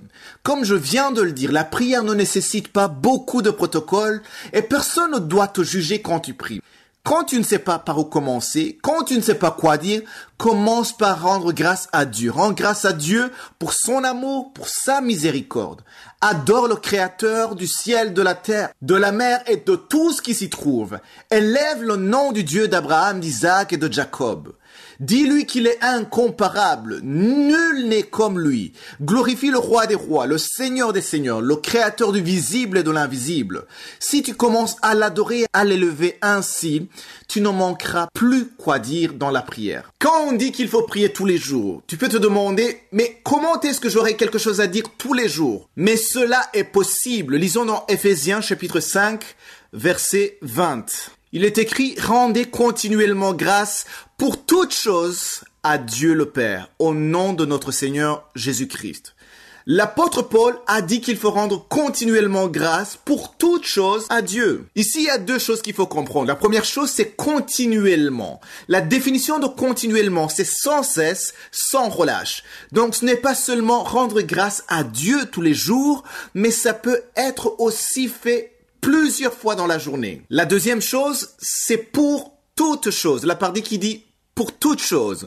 On ne rend pas seulement grâce à Dieu parce qu'il nous fait du bien ou parce qu'il nous a bénis, mais pour toutes choses. Dans toutes choses, il n'y a pas de limite ou de restriction. C'est-à-dire, on peut rendre grâce à Dieu quand tout va bien, mais aussi quand tout va mal. On peut rendre grâce à Dieu quand on voit une personne qui est bénie, qui a eu son miracle. On rend grâce à Dieu pour le verre d'eau qu'on boit. On rend grâce à Dieu pour la journée qui commence. On rend grâce à Dieu pour le soleil qui brille, la pluie qui tombe. Bref, il n'y a pas de limite concernant ce pourquoi on peut rendre grâce à Dieu. Si tu mets ensemble alors les deux choses, les deux parties, on aura à rendre grâce à Dieu continuellement et pour toutes choses. Alors prier tous les jours devient possible car il y a tellement de choses pour lesquelles on va rendre grâce à Dieu. Et plus tu le fais, plus tes yeux vont s'ouvrir pour voir encore d'autres facettes pour lesquelles il faut rendre grâce à Dieu. La prière qui va s'éteindre ou qui ne va pas durer est une prière qui est centrée sur soi-même. Quand on prie en disant à Dieu nos soucis seulement, du lundi au dimanche, ça risque même de devenir plus une lamentation qu'une prière. Si on ne mentionne jamais la grandeur de Dieu, si on ne mentionne jamais l'amour de Dieu, qu'on dit seulement nos problèmes, ce qui ne va pas dans notre vie, ça risque d'être des lamentations seulement. Mais dans la prière, quand on prend le temps de dire ce qui va bien, de remercier Dieu pour tout ce qui va bien, de le glorifier pour ce qu'il est, alors on ne s'ennuiera pas dans la prière. Je t'invite à partir d'aujourd'hui de prendre plus de temps pour rendre grâce à Dieu durant ta journée et pendant ta prière, tu verras comment ta vie va être transformée.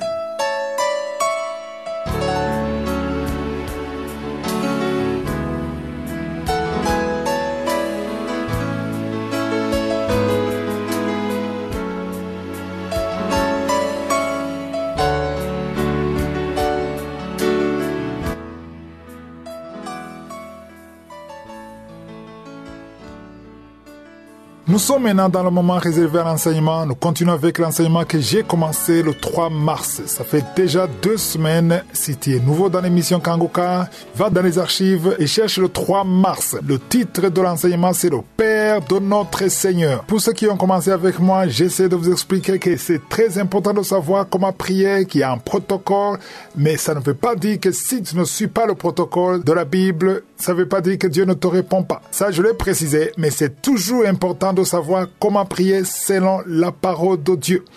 Je ne suis pas en train de nier la divinité de Jésus. On va même en parler à la fin.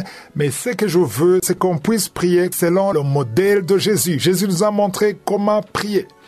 Je vous ai dit que le mot « Père » aujourd'hui n'est plus utilisé dans beaucoup d'enseignements, dans beaucoup d'églises. Les enfants de Dieu ignorent le mot « Père ». Il y a d'autres que je connais, certaines doctrines, qui ne parlent plus du Père, qui ne parlent même plus du Saint-Esprit, qui ne parlent que de Jésus. À force d'apprendre sur Jésus, Jésus a pris la place de tout. C'est lui le Père, c'est lui le Saint-Esprit, c'est lui tout. Et quand il prie, il ne demande qu'à Jésus. Tout c'est Jésus. Et ça, je me dis que c'est à cause de l'enseignement qu'ils ont eu. Jésus nous a montré comment prier. Dans beaucoup de lettres, on a vu que Paul commence en disant « Béni soit Dieu, le Père de notre Seigneur ». Pas une seule fois, plusieurs fois. Je vous ai montré des passages, je ne veux pas y revenir. Maintenant, je veux revenir sur ce que je disais vendredi dernier. J'ai terminé en montrant que nous devons prier le Père au nom de Jésus. J'aimerais encore faire un retour parce qu'il y a de nouveau, et c'est très important, ça c'est la clé de cet enseignement, dans Jean 14, verset 13 à 14. Au verset 13, il dit « Tout ce que vous demanderez à mon nom ». Qui parlait ici, c'est Jésus qui dit que si tu pries, tu demandes au nom de Jésus. Et si tu demandes au Père, au nom de Jésus, Jésus le fera. Il a dit, je le ferai afin que le Père soit glorifié dans le Fils. Voilà pourquoi il faut prier au nom de Jésus. Si tu demandes à Dieu le Père, il faut toujours demander au nom de Jésus et le Père sera glorifié dans le Fils. Donc tout ça, c'est pour que Dieu le Père soit glorifié. C'est ça qu'il faut retenir. Dieu le Père tient beaucoup à sa gloire. L'important, ce n'est pas de t'exaucer, mais l'important, c'est qu'il soit glorifié. Même si tu demandes quelque chose de matériel, si Dieu le Père te le donne, ce qui est très important, c'est qu'il soit glorifié. Si le Père n'est pas glorifié, ce n'est pas intéressant. Il faut qu'il soit glorifié. Et pour qu'il soit glorifié, il faut que tu pries au nom de Jésus. Si tu ne pries pas au nom de Jésus, ce n'est pas Dieu le Père qui te l'a donné. Au verset 14, Jésus, c'est comme s'il se répète. Il dit, si vous demandez quelque chose. Au verset 13, il vient de dire qu'il faut demander en son nom. Et au verset 14, il répète la même chose. Il dit, si vous demandez. Quand on parle de si, j'aimerais vraiment insister sur le si. Si on dit si, ça veut dire que c'est la condition. Si tu ne fais pas ce que je vais dire, tu n'auras pas ce que tu demandes. Ça, c'est très important. Et alors, il dit, si vous demandez quelque chose en mon nom, donc tu demandes au Père en mon nom, quel nom? Le nom de Jésus, je le ferai. Qui le fera? C'est Jésus. Mais à condition que tu demandes en son nom. Donc si tu demandes en un autre nom qui n'est pas Jésus, même si c'est un nom d'un saint qui est biblique, ça ne marche pas selon Jésus parce qu'il a mis si. Donc, le problème c'est quoi? Aujourd'hui, il y a beaucoup qui disent ce que tu dis, c'est pas vrai. Moi, je demande à un tel nom. On te cite le nom dans lequel il demande. Il dit, chaque fois que je demande à son nom, j'ai eu ce que j'ai demandé. Ça ne veut pas dire que ça vient du Père. Et faites attention quand vous recevez quelque chose qui ne vient pas du Père. Même ceux qui ne parlent pas de Jésus, même ceux qui ne lisent pas la Bible, beaucoup de doctrines, beaucoup de religions qui ne croient même pas en Jésus. Ils demandent à leur façon, ils demandent à leurs idoles. Et beaucoup ont des témoignages qu'ils ont ce qu'ils demandent. Il y a des guérisons. Il y a d'autres qui disent qu'ils ont eu des guérisons alors que ce n'est pas le Père qui leur a exaucé. Donc, nous devons grandir spirituellement et dépasser le niveau de garder notre attention sur l'exaucement. Ce n'est pas l'exaucement qui est prioritaire. Ce qui est prioritaire, c'est que le Père soit glorifié dans le Fils. Parce que la parole de Dieu nous dit que Jésus est assis à la droite du Père et je vais en parler encore dans Kanguka de demain. Donc ici, au verset 14, ce n'est pas que Jésus s'est répété. Il a fait ça exprès. Il voulait que ceux qui l'écoutaient comprennent. Voilà pourquoi moi aussi je retourne là, parce que je veux insister pour que celui qui m'écoute comprenne parfaitement ce que je dis. Vendredi dernier, j'ai conclu en disant, ne prie pas dans un autre nom, car si tu pries dans un autre nom qui n'est pas le nom de Jésus, ce n'est pas le Père Dieu qui t'exauce. Ce ne sont pas les miracles qui m'impressionnent, parce que je vous ai dit que Moïse et Aaron, ils ont eu un miracle venant du Père, mais les serviteurs de Pharaon qui servaient le diable, eux aussi ils ont eu un miracle qui est semblable à celui de Moïse et d'Aaron. Donc l'important, ce n'est pas l'exaucement, l'important c'est que le Père soit glorifié dans le Fils. Si je suis le vœu, demain je vais continuer. Passez une excellente journée.